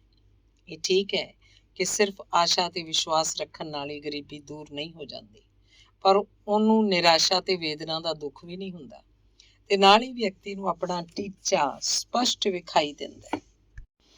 ਆਸ਼ਾ ਰਹਿਤ ਗਰੀਬੀ ਦੇ ਸਾਹਮਣੇ ਤਾਂ ਕੋਈ ਭਵਿੱਖ ਹੀ ਨਹੀਂ ਹੁੰਦਾ। ਆਸ਼ਾ ਰਹਿਤ ਗਰੀਬੀ ਹੀ ਇਨਸਾਨ ਦੇ ਜੀਵਨ ਦਾ ਸਾਰਾ ਉਲਾਸ ਤੇ ਆਨੰਦ ਖੋਹ ਕੇ ਇਨਸਾਨ ਨੂੰ ਪੂਰੀ ਤਰ੍ਹਾਂ ਨਾਲ ਗਰੀਬ ਬਣਾ ਦਿੰਦੀ ਹੈ। ਘਣੇ ਜੰਗਲ 'ਚ ਜਦ ਵਿਅਕਤੀ ਨੂੰ ਰਸਤੇ ਦਾ ਗਿਆਨ ਨਹੀਂ ਹੁੰਦਾ ਤਦ ਉਹ ਭਟਕ ਜਾਂਦਾ ਹੈ। ਉਹ ਬੇਫਾਇਦਾ ਹੀ ਇੱਧਰ ਉੱਧਰ ਘੁੰਮਦਾ ਹੈ। ਉਹ ਨਹੀਂ ਜਾਣਦਾ ਕਿ ਕਿੱਧਰ ਜਾ ਰਿਹਾ ਹੈ। ਜੇ ਉਸ ਪਾਸ ਉਸ ਸਮੇਂ ਦਿਸ਼ਾ ਸੂਚਕ ਯੰਤਰ ਵੀ ਨਾ ਹੋਵੇ ਤੇ ਸੂਰਜ ਨੂੰ ਵੇਖ ਠੀਕ ਦਿਸ਼ਾ ਜਾਣਨ ਦਾ ਗਿਆਨ ਵੀ ਨਾ ਹੋਵੇ ਤਾਂ ਉੱਥੇ ਚੱਕਰ ਕੱਟਦਾ ਰਹੇਗਾ। ਉਹ ਸੋਚਦਾ ਹੈ ਕਿ ਉਹ ਤਾਂ ਅੱਗੇ ਵਧ ਰਿਹਾ ਹੈ। ਉਹਨੂੰ ਆਪਣੀ ਗਲਤੀ ਦਾ ਅਹਿਸਾਸ ਤਦ ਹੁੰਦਾ ਹੈ ਜਦੋਂ ਕਾਫੀ ਥੱਕ ਜਾਂਦਾ ਹੈ ਤੇ ਜੰਗਲ ਤੋਂ ਬਾਹਰ ਨਹੀਂ ਆ ਸਕਦਾ ਹੁੰਦਾ। ਹਾਲਤ ਵਿੱਚ ਉਹ ਨਿਰਾਸ਼ ਹੋ ਕੇ ਬੈਠ ਜਾਂਦਾ ਹੈ। ਠੀਕ ਇਹੀ ਹਾਲਤ ਉਹਨਾਂ ਅਜਿਹੇ ਹਜ਼ਾਰਾਂ ਵਿਅਕਤੀਆਂ ਦੀ ਹੋ ਰਹੀ ਹੈ ਜਿਹੜੇ ਗਲਤ ਵਿਚਾਰਾਂ ਦੇ ਜੰਗਲ 'ਚ ਭਟਕ ਰਹੇ ਹਨ। ਉਹ ਵੀ ਸੁੱਖ ਖੁਸ਼ਹਾਲੀ ਦੀ ਆਪਣੀ ਮੰਜ਼ਿਲ ਵੱਲ ਅੱਗੇ ਨਹੀਂ ਵਧ ਰਹੇ। ਉਹਨਾਂ ਨੂੰ ਵੀ ਰਸਤੇ ਦਾ ਗਿਆਨ ਨਹੀਂ ਹੈ। ਜੀਵਨ 'ਚ ਉਹ ਵੀ ਸਹੀ ਰਸਤੇ ਤੋਂ ਭਟਕ ਕੇ ਨਿਰਾਸ਼ ਹੋ ਰਹੇ ਹਨ। ਉਹ ਨਹੀਂ ਜਾਣਦੇ ਕਿ ਗਲਤ ਤਰੀਕੇ ਨਾਲ ਜੀਵਨ ਨੂੰ ਜਿਉਣ ਦੇ ਵਿਚਾਰਾਂ ਦੇ ਕਾਰਨ ਉਹ ਭਟਕ ਰਹੇ ਹਨ, ਨਿਰਾਸ਼ ਹੋ ਰਹੇ ਹਨ। ਜੇ ਸਾਰੇ ਨਿਰਾਸ਼ ਵਿਅਕਤੀ ਇਹ ਸਮਝ ਲੈਣ ਕਿ ਉਹਨਾਂ ਦੀ ਭਟਕਣ ਦਾ ਕਾਰਨ ਆਪਣਾ ਹੀ ਮਨ ਹੈ, ਆਪਣੇ ਹੀ ਗਲਤ ਵਿਚਾਰਾਂ ਦੇ ਕਾਰਨ ਉਹ ਗਰੀਬੀ ਤੇ ਥੁੜਦੇ ਘਣੇ ਜੰਗਲ 'ਚੋਂ ਨਹੀਂ ਨਿਕਲ ਪਾ ਰਹੇ। ਜਿਹੜੇ ਪਾਉਣਾ ਤਾਂ ਕੁਝ ਹੋਰ ਚਾਹੁੰਦੇ ਹੈ ਪਰ ਸੋਚਦੇ ਉਹਦੇ ਉਲਟੀ ਹੈ। ਉਹ ਚਾਹੁੰਦੇ ਕੁਝ ਹੋਰ ਹੈ, ਕਰਦੇ ਕੁਝ ਹੋਰ। ਜੇ ਗੱਲ ਸਮਝ ਆ ਜਾਏ ਤਾਂ ਇਨਸਾਨੀ ਜੀਵਨ 'ਚ ਕ੍ਰਾਂਤੀ ਆ ਜਾਏ। ਉਹ ਸਹੀ ਦਿਸ਼ਾ 'ਚ ਸੋਚਣਾ ਸ਼ੁਰੂ ਕਰ ਦੇ। ਇੱਕ ਵਿਅਕਤੀ ਕੁਝ ਵਰ੍ਹੇ ਪਹਿਲਾਂ ਬੜਾ ਡਰਪੋਕ ਤੇ ਸ਼ਰਮੀਲਾ ਸੀ। ਉਹਦੇ ਦਿਲ ਅੰਦਰ ਇਹ ਡਰ ਪੈਦਾ ਹੋ ਗਿਆ ਕਿ ਉਹ ਧੋਖੇਬਾਜ਼ ਹੈ, ਚੰਗਾ ਆਦਮੀ ਨਹੀਂ ਹੈ। ਇਸ ਲਈ ਉਹ ਲੋਕਾਂ ਦੀ ਭੀੜ 'ਚ ਜਾਣ ਤੋਂ ਡਰਦਾ ਸੀ ਤੇ ਜੇ ਕੋਈ ਉਹਨੂੰ ਬੁਲਾਉਂਦਾ ਸੀ ਤਾਂ ਸ਼ਰਮ ਦੇ ਕਾਰਨ ਉੱਥੇ ਜਾਂਦਾ ਹੀ ਨਹੀਂ ਸੀ। ਜਦ ਕਿ ਉਹ ਬਹੁਤ ਮਿਹਨਤੀ ਤੇ ਇਮਾਨਦਾਰ ਵਿਅਕਤੀ ਸੀ। ਉਸ ਵਿੱਚ ਆਤਮ ਵਿਸ਼ਵਾਸ ਨਾਂ ਦੀ ਕੋਈ ਚੀਜ਼ ਹੀ ਨਹੀਂ ਸੀ। ਅਚਾਨਕ ਉਹਨੂੰ ਇੱਕ ਦਿਨ ਨਵੀਨ ਵਿਚਾਰਧਾਰਾ ਦੀ ਪੁਸਤਕ ਮਿਲ ਗਈ। ਉਸ ਪੁਸਤਕ ਨੂੰ ਪੜ੍ਹਨ ਨਾਲ ਉਹਨੂੰ ਪਤਾ ਲੱਗ ਗਿਆ ਕਿ ਆਪਣੇ ਆਪ ਨੂੰ ਉਤਸ਼ਾਹ ਦੇਣ ਨਾਲ ਵਧੇਰੇ ਸ਼ਕਤੀ ਪ੍ਰਾਪਤ ਹੁੰਦੀ ਹੈ। ਜੇ ਸ਼ਬਦਾਂ ਨੂੰ ਪ੍ਰਗਟ ਕੀਤਾ ਜਾਏ ਤਦ ਹੋਰ ਜ਼ਿਆਦਾ ਉਤਸ਼ਾਹ ਮਿਲਦਾ ਹੈ। ਉਸ ਤਦ ਤੋਂ ਹੀ ਉਸ ਪੁਸਤਕ 'ਚ ਦਿੱਤੇ ਗਏ ਸੁਝਾਵਾਂ ਤੇ ਅਮਲ ਕੀਤਾ। ਉਹਨੇ ਆਪਣੇ ਮਨ ਦੀਆਂ ਗੱਲਾਂ ਕਰਨ ਦੀ ਆਦਤ ਬਣਾ ਲਈ। ਕੁਝ ਹੀ ਦਿਨਾਂ 'ਚ ਉਹਨੂੰ ਆਪਣੇ ਪੂਰਵ ਦੇ ਵਿਚਾਰਾਂ ਵਿੱਚ ਭਾਰੀ ਤਬਦੀਲੀ ਵਿਖਾਈ ਦੇਣ ਲੱਗੀ। ਉਹਨੂੰ ਆਪਣੀਆਂ ਸ਼ਕਤੀਆਂ ਵਿਕਸਿਤ ਹੁੰਦੀਆਂ ਨਜ਼ਰ ਆਈਆਂ। ਦੂਜੇ ਲੋਕਾਂ ਨੇ ਵੀ ਉਸ ਚਾਰੀ ਤਬਦੀਲੀ ਨੂੰ ਮਹਿਸੂਸ ਕੀਤਾ। ਹੁਣ ਤਾਂ ਉਹਦਾ ਉਹ ਡਰਾਕੜਪਣ ਜਾਂਦਾ ਰਿਹਾ ਸੀ। ਆਤਮ ਵਿਸ਼ਵਾਸ ਤੇ ਹੌਸਲਾ ਵਾਪਸ ਪਰਤਣ ਲੱਗੇ ਸੀ। ਉਹਨੂੰ ਆਪਣੀ ਯੋਗਤਾ ਉੱਪਰ ਪੂਰਾ ਵਿਸ਼ਵਾਸ ਹੋ ਗਿਆ ਸੀ। ਇਸ ਲਈ ਉਹ ਹੁਣ ਲੋਕਾਂ ਵਿਚਾਲੇ ਰਹਿ ਕੇ ਭਾਸ਼ਣ ਵੀ ਦਿੰਦਾ ਰਿਹਾ ਤੇ ਸਭਾਵਾਂ ਵਿੱਚ ਉਹਨੂੰ ਸਭਾਪਤੀ ਵੀ ਬਣਾਇਆ ਜਾਂਦਾ ਸੀ। ਹਰ ਇੱਕ ਵਿਅਕਤੀ ਦੇ ਦਿਲ 'ਚ ਅਨੇਕਾਂ ਕਿਸਮਾਂ ਦੇ ਸ਼ਕਤੀਸ਼ਾਲੀ ਸੁਝਾਅ ਭਰੇ ਰਹਿੰਦੇ ਹਨ, ਪਰ ਉਹਨਾਂ ਸੁਝਾਵਾਂ ਦਾ ਮਨਨ ਨਹੀਂ ਕਰਦੇ। ਜੇ ਆਪਣੀ ਆਤਮਾ ਦੇ ਸੁਝਾਵਾਂ ਨੂੰ ਜਗਾ ਦਿੱਤਾ ਜਾਏ, ਭਾਵ ਉਹਨਾਂ ਉੱਪਰ ਆਚਰਣ ਕੀਤਾ ਜਾਏ, ਤਾਂ ਬਾਹਰਲੀ ਕਮਜ਼ੋਰੀ ਉਹਨਾਂ ਅੱਗੇ ਟਿਕ ਨਹੀਂ ਸਕਦੀ। ਆਪਣੇ ਅੰਦਰ ਦੀਆਂ ਸ਼ਕਤੀਆਂ ਨੂੰ ਜਗਾਉਣ ਨਾਲ ਇਨਸਾਨ 'ਚ ਅਪੂਰਵ ਸ਼ਕਤੀ ਦਾ ਸੰਚਾਰ ਹੁੰਦਾ ਹੈ। ਆਪਣੇ ਅੰਦਰ ਆਤਮ ਵਿਸ਼ਵਾਸ ਪੈਦਾ ਕਰਨ ਲਈ ਆਪਣੇ ਆਤਮ ਸੁਝਾਵਾਂ ਉੱਪਰ ਸਖਤੀ ਨਾਲ ਵਿਸ਼ਵਾਸ ਕਰੋ। ਇਸ ਨਾਲ ਆਪ ਦੀ ਨਿਰਾਸ਼ਾ, ਸ਼ੱਕ ਤੇ ਡਰ ਦੀ ਪ੍ਰਕਿਰਤੀ ਖਤਮ ਹੋ ਜਾਏਗੀ ਤੇ ਤੁਸੀਂ ਉਤਸ਼ਾਹੀ, ਨਿਡਰ ਤੇ ਸਮਰੱਥਾ ਵਾਲੇ ਹੋ ਜਾਓਗੇ। ਜੇ ਆਪ ਨੂੰ ਅਜਿਹਾ ਮਹਿਸੂਸ ਹੁੰਦਾ ਹੈ ਕਿ ਤੁਸੀਂ ਜਿਹੜਾ ਕੰਮ ਕਰਨਾ ਚਾਹੁੰਦੇ ਹੋ ਨਹੀਂ ਰਿਹਾ, ਉਹਦੇ ਪੂਰਾ ਹੋਣ ਦੇ ਰਸਤੇ 'ਚ ਕੋਈ ਰੁਕਾਵਟ ਹੈ ਜਿਸ ਕਰਕੇ ਆਪ ਤਰੱਕੀ ਨਹੀਂ ਕਰ ਰਹੇ ਹੋ, ਤਾਂ ਉਸ ਰੁਕਾਵਟ ਦਾ ਪਤਾ ਲਗਾ ਕੇ ਉਹਨੂੰ ਦੂਰ ਕਰਨ ਦਾ ਉਪਰਾਲਾ ਕਰੋ। ਆਪਣੇ ਆਪ ਨਾਲ ਗੱਲਾਂ ਕਰਕੇ ਤੁਸੀਂ ਆਸਾਨੀ ਨਾਲ ਉਸ ਰੁਕਾਵਟ ਦਾ ਪਤਾ ਲਗਾ ਸਕਦੇ ਹੋ। ਵਿਚਾਰ ਮੰਥਨ ਨਾਲ ਪੱਕੇ ਨਿਸ਼ਚੇ ਦੀ ਭਾਵਨਾ ਤਾਕਤਵਰ ਹੁੰਦੀ ਹੈ। ਆਪਣੀਆਂ ਸਾਰੀਆਂ ਯੋਗਤਾਵਾਂ ਤੇ ਸ਼ਕਤੀਆਂ ਨੂੰ ਸਮਝਦਿਆਂ ਹੋਇਆਂ ਆਪਣੇ ਆਪ ਨੂੰ ਇਕੱਲੇ 'ਚ ਸਵਾਲ ਕਰੋ, ਮੈਂ ਕਿਉਂ ਸਧਾਰਨ ਜਿਹਾ ਜੀਵਨ ਗੁਜ਼ਾਰ ਰਿਹਾ? ਮੇਰੇ ਅੰਦਰ ਕੀ ਕਮੀ ਹੈ? ਕੀ ਕਾਰਨ ਹੈ ਕਿ ਮੇਰੇ ਸਾਥੀ ਮੇਰਾ ਸਾਥ ਨਹੀਂ ਦਿੰਦੇ? ਮੈਂ ਆਪਣੇ ਟੀਚੇ ਤੇ ਕਿਉਂ ਨਹੀਂ ਪਹੁੰਚ ਰਿਹਾ? ਕੀ ਮੈਂ ਬੁੱਝਦੇ ਨਾ?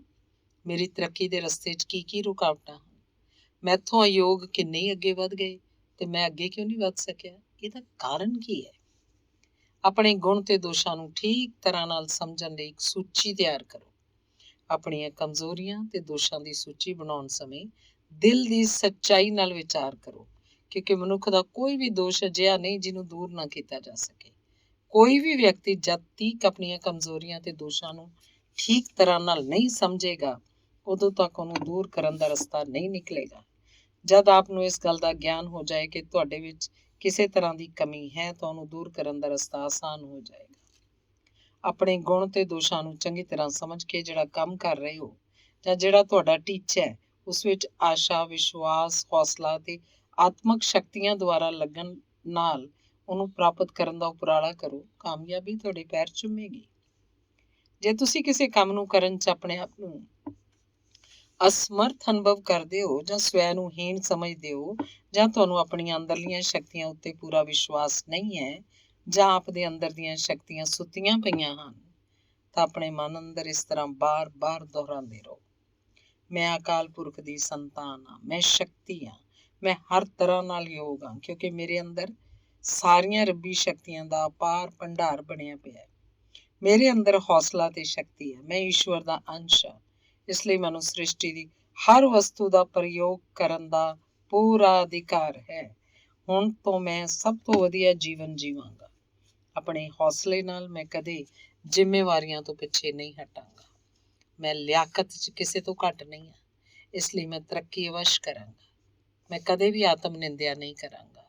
ਮੈਂ ਸਰਵ ਸ਼ਕਤੀਮਾਨ ਈਸ਼ਵਰ ਦੀ ਸੰਤਾਨ ਹਾਂ, ਇਸ ਲਈ ਮੇਰੇ ਅੰਦਰ ਅਪਾਰ ਸ਼ਕਤੀਆਂ ਦਾ ਭੰਡਾਰ ਹੈ। ਸੰਸਾਰ 'ਚ ਮੈਨੂੰ ਕਿਸੇ ਵੀ ਚੀਜ਼ ਦੀ ਥੋੜ ਨਹੀਂ ਹੈ। ਮੈਂ ਜੋ ਚਾਹਾਂ ਲੈ ਸਕਦਾ। ਮੈਂ ਕਦੇ ਹਾਰ ਨਹੀਂ ਸਕਦਾ, ਕਿਉਂਕਿ ਮੇਰੇ ਅੰਦਰ ਅਪਾਰ ਤਾਕਤ ਹੈ। ਆਤਮ ਨਿੰਦਿਆ ਘੋਰ ਅਪਰਾਧ ਹੈ ਤੇ ਹੁਣ ਤੋਂ ਮੈਂ ਕਦੇ ਆਤਮ ਨਿੰਦਿਆ ਨਹੀਂ ਕਰਾਂਗਾ। ਇਸ ਲਈ ਅਕਾਲ ਪੁਰਖ ਦੀ ਸ੍ਰਿਸ਼ਟੀ ਦਾ ਨਿਰਾਦਰ ਹੁੰਦਾ ਹੈ। ਜੀਵਨ ਦੇ ਹਰ ਮੈਦਾਨ 'ਚ ਸਫਲ ਰਹਿਣਾ ਮੇਰਾ ਪੈਦਾਇਸ਼ੀ ਹੱਕ ਹੈ।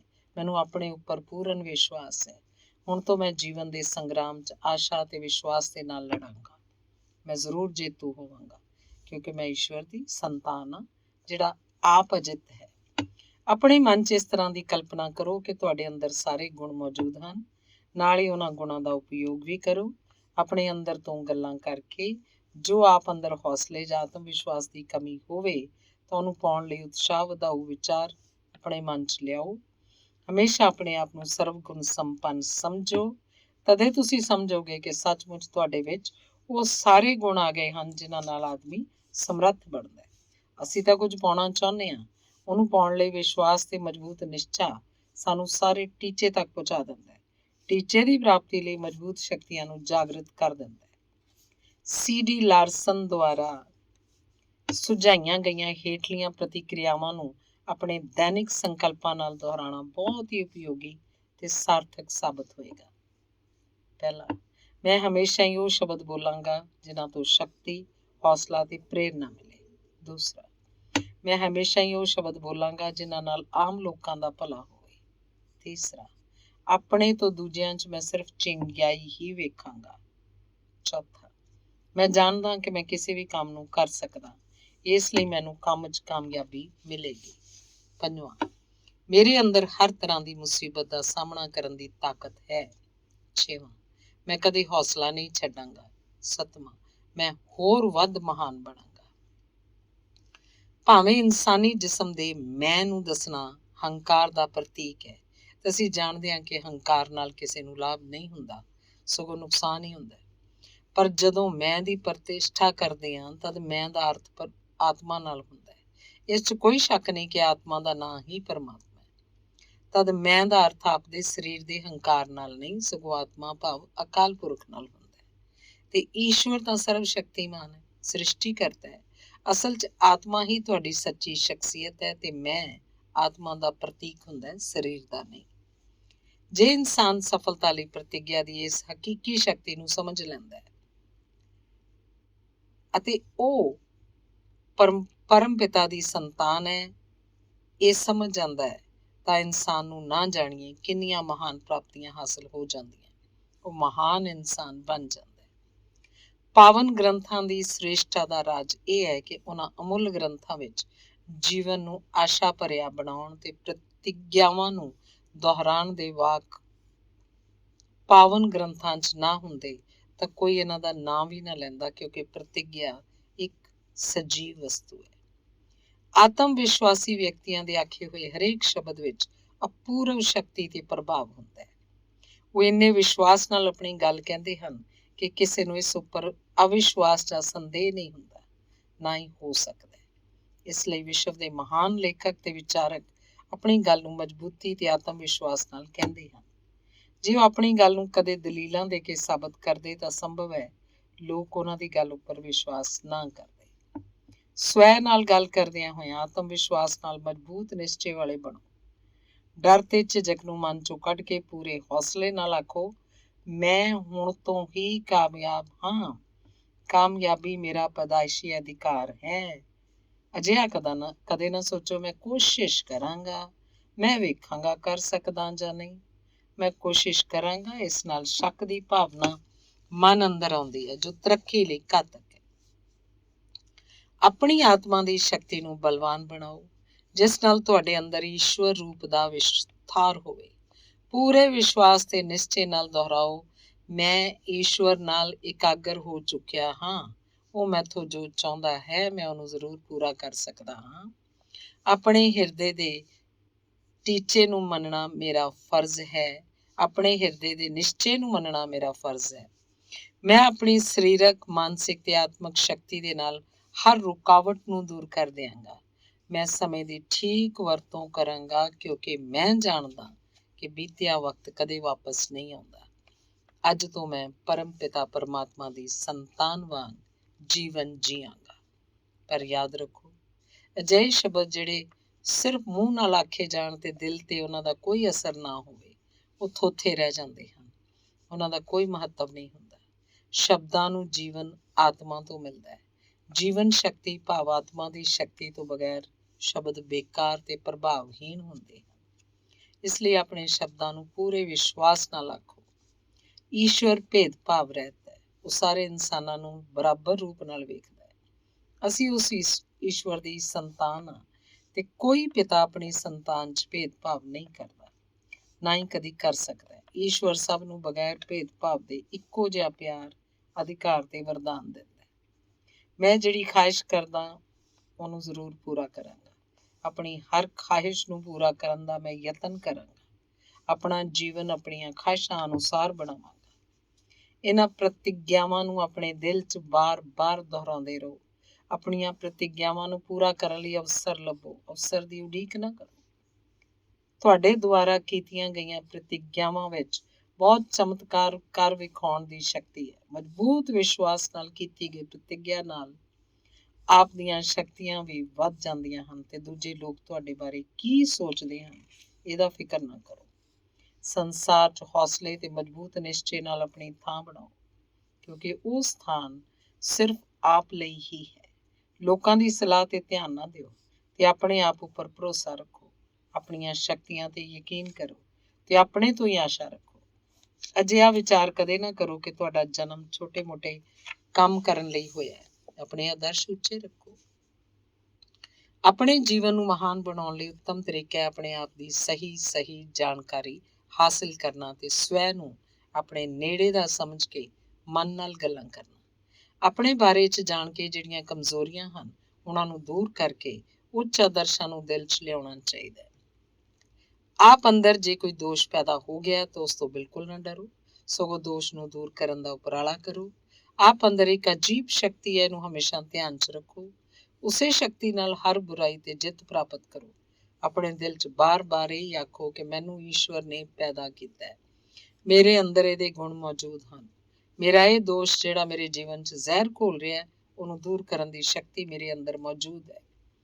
ਮੈਂ ਪ੍ਰਤਿਗਿਆ ਕਰਦਾ ਕਿ ਹੁਣ ਤੋਂ ਕਿਸੇ ਪ੍ਰਕਾਰ ਦਾ ਦੋਸ਼ ਆਪਣੇ ਅੰਦਰ ਪੈਦਾ ਨਹੀਂ ਕਰਾਂਗਾ। ਮੈਂ ਅਕਾਲ ਪੁਰਖ ਦੀ ਸੰਤਾਨ ਹਾਂ। ਮੇਰਾ ਇਹ ਦੋਸ਼ ਉਹਨੂੰ ਕਲੰਕਿਤ ਕਰਦਾ ਹੈ ਤੇ ਮੇਰੇ ਸੰਪੂਰਨ ਜੀਵਨ ਨੂੰ ਅਸਫਲਤਾ ਦੇ ਡੂੰਘੇ ਟੋਏ 'ਚ ਧਕੇਲਦਾ ਹੈ। ਜੇ ਤੁਸੀਂ ਆਪਣੇ ਹਰ ਕੰਮ ਨੂੰ ਅਵਿਸ਼ਵਾਸ ਨਾਲ ਕਰਦੇ ਹੋ ਤੇ ਸ਼ੱਕ ਕਰਨਾ ਆਪਦਾ ਸੁਭਾਅ ਬਣ ਗਿਆ ਹੈ।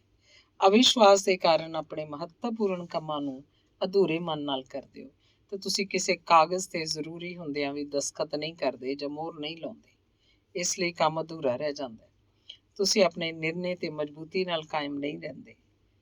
ਤਾਂ ਇਸ ਹੀਣ ਭਾਵਨਾ ਦੇ ਇਲਾਜ ਲਈ ਤੁਸੀਂ ਰੋਜ਼ ਸਵੇਰੇ ਇੱਕ ਪੱਕਾ ਨਿਸ਼ਚਾ ਕੀਤਾ ਕਰੋ ਕਿ ਅੱਜ ਦਾ ਕੰਮ ਨੂੰ ਪੂਰਾ ਕਰਾਂਗਾ। ਇਹ ਕੰਮ ਨੂੰ ਚੰਗੀ ਤਰ੍ਹਾਂ ਦੇਖਭਾਲ ਕੇ ਉਹਨੂੰ ਖਤਮ ਕਰਨ ਲਈ ਆਪਣੇ ਆਪ ਨੂੰ ਆਖੋ, ਇਹ ਕੰਮ ਠੀਕ ਹੈ, ਇਸ ਬਾਰੇ ਹੁਣ ਮੈਂ ਦੁਬਾਰਾ ਨਹੀਂ ਸੋਚਾਂਗਾ। ਮੇਰਾ ਫੈਸਲਾ ਉਚਿਤ ਹੈ ਤੇ ਹੁਣ ਮੈਂ ਇਹਨੂੰ ਪੂਰਾ ਕਰ ਦਿਆਂਗਾ। ਹਰ ਰੋਜ਼ ਜਿਸ ਕਿਸੇ ਵਿਅਕਤੀ ਦੀ ਕਾਰਜ ਕੁਸ਼ਲਤਾ ਤੋਂ ਤੇ ਨਿਪੁੰਨਤਾ ਨਾਲ ਤੁਸੀਂ ਪ੍ਰਭਾਵਿਤ ਹੋ, ਉਹਦੇ ਆਦਰਸ਼ਾਂ ਨੂੰ ਯਾਦ ਕਰੋ।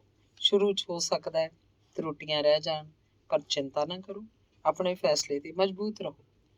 ਜਿਹੜੇ ਵੀ ਕੰਮ ਆਪ ਦੇ ਸਾਹਮਣੇ ਹੈ ਉਹਨੂੰ ਦੇਰ ਕੀਤੇ ਬਿਨਾਂ ਪੂਰਾ ਕਰ ਦਿਓ।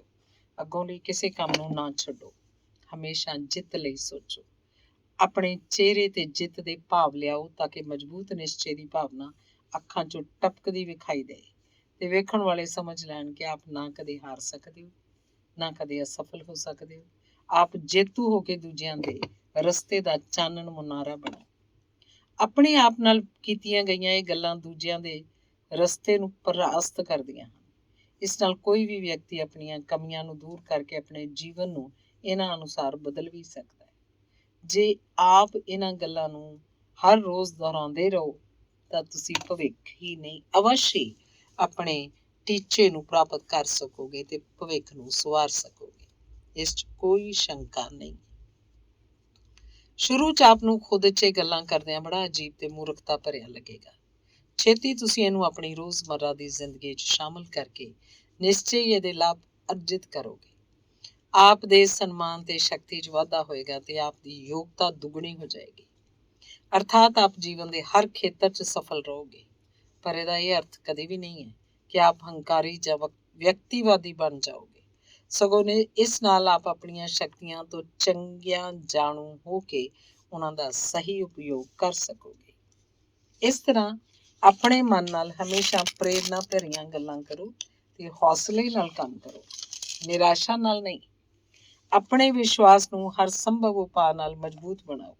ਆਪਣੇ ਅੰਦਰ ਵਿਸ਼ਵਾਸ ਪੈਦਾ ਕਰੋ, ਕਿਉਂਕਿ ਜਿਸ ਤਰ੍ਹਾਂ ਦਾ ਆਪ ਦਾ ਵਿਸ਼ਵਾਸ ਹੋਏਗਾ ਉਸੇ ਤਰ੍ਹਾਂ ਦੇ ਤੁਸੀਂ ਬਣੋਗੇ। ਆਪ ਦਾ ਨਿਸ਼ਚਾ ਜਿੰਨਾ ਮਹਾਨ ਹੋਏਗਾ ਉਨੀ ਮਹਾਨ ਆਪ ਦੀ ਕਾਮਯਾਬੀ ਹੋਏਗੀ। ਵਿਸ਼ਵ ਦੇ ਇਤਿਹਾਸ 'ਚ ਇਹ ਘਟਨਾ ਅਦਭੁਤ ਤੇ ਅਪੂਰਵ ਹੈ। ਅਬੂ ਬਿਨ ਆਦਮ ਇੱਕ ਸਧਾਰਨ ਵਿਅਕਤੀ ਸੀ, ਪਰ ਈਸ਼ਵਰ ਤੇ ਉਹਨਾਂ ਦਾ ਅਟੁੱਟ ਵਿਸ਼ਵਾਸ ਸੀ। ਆਪਣੇ ਸਧਾਰਨ ਜੀਵਨ 'ਚ ਉਹਨੂੰ ਇਹ ਅਨੁਭਵ ਹੋ ਗਿਆ ਸੀ ਕਿ ਸੰਸਾਰ ਦੇ ਛੋਟੇ ਤੋਂ ਛੋਟੇ ਅਣੂ ਵਿੱਚ ਵੀ ਉਹ ਸਰਵ ਸ਼ਕਤੀਮਾਨ ਈਸ਼ਵਰ ਮੌਜੂਦ ਹੈ। ਉਹਦੀ ਆਪਣੀ ਆਤਮਾ ਵਿੱਚ ਵੀ ਉਸੇ ਦਾ ਚਾਨਣ ਭਰਿਆ ਹੈ। ਇੱਕ ਦਿਨ ਰਾਤ ਸਮੇਂ ਅਬੂ ਆਦਮ ਨੇ ਸੁਪਨੇ 'ਚ ਵੇਖਿਆ ਇੱਕ ਦੇਵਦੂਤ ਸਵਰਗ ਤੋਂ ਉਸ ਪਾਸ ਆਇਆ। ਅਬੂ ਨੇ ਵੇਖਿਆ ਕਿ ਉਹ ਦੇਵਦੂਤ ਫਰਿਸ਼ਤਾ ਕੋਈ ਲਿਸਟ ਤਿਆਰ ਕਰ ਰਿਹਾ ਹੈ। ਅਬੂ ਨੇ ਦੇਵਦੂਤ ਨੂੰ ਉਸ ਸੂਚੀ ਬਾਰੇ ਪੁੱਛਿਆ ਤਾਂ ਉਹਨੇ ਦੱਸਿਆ ਕਿ ਉਹਨਾਂ ਵਿਅਕਤੀਆਂ ਦੇ ਨਾਵਾਂ ਦੀ ਸੂਚੀ ਤਿਆਰ ਕਰ ਰਿਹਾ ਹੈ ਜਿਹੜੇ ਈਸ਼ਵਰ ਦੀ ਪੂਜਾ ਕਰਦੇ ਆ ਤੇ ਜਿਨ੍ਹਾਂ ਨੂੰ ਈਸ਼ਵਰ ਪਿਆਰ ਕਰਦਾ ਹੈ। ਅਬੂ ਨੇ ਆਪਣੇ ਮਨ 'ਚ ਸੋਚਿਆ, ਮੈਂ ਤਾਂ ਈਸ਼ਵਰ ਦੀ ਪੂਜਾ ਨਹੀਂ ਕਰਦਾ, ਇਸ ਲਈ ਮੇਰਾ ਨਾਂ ਇਸ ਸੂਚੀ 'ਚ ਨਹੀਂ ਹੋਏਗਾ। ਦੂਜੇ ਦਿਨ ਵੀ ਅਬੂ ਨੇ ਸੁਪਨੇ 'ਚ ਉਸੇ ਦੇਵਦੂਤ ਨੂੰ ਤੱਕਿਆ। ਉਹ ਹੁਣ ਵੀ ਉਸ ਤਰ੍ਹਾਂ ਦੀ ਸੂਚੀ ਤਿਆਰ ਕਰ ਰਿਹਾ ਸੀ। ਉਸ ਦਿਨ ਵਾਪਸ ਜਾਣ ਤੋਂ ਪਹਿਲਾਂ ਦੇਵਦੂਤ ਨੇ ਅਬੂ ਨੂੰ ਸੂਚੀ ਵਿਖਾਈ। ਅਬੂ ਨੇ ਜਦ ਸੂਚੀ ਤੱਕੀ ਤਾਂ ਪਤਾ ਲੱਗਿਆ ਕਿ ਉਹਦਾ ਨਾਂ ਉਸ ਸੂਚੀ ਵਿੱਚ ਸਭ ਤੋਂ ਉੱਪਰ ਲਿਖਿਆ ਹੈ। ਉਹਦੀ ਹੈਰਾਨੀ ਦੀ ਹੱਦ ਨਾ ਰਹੀ।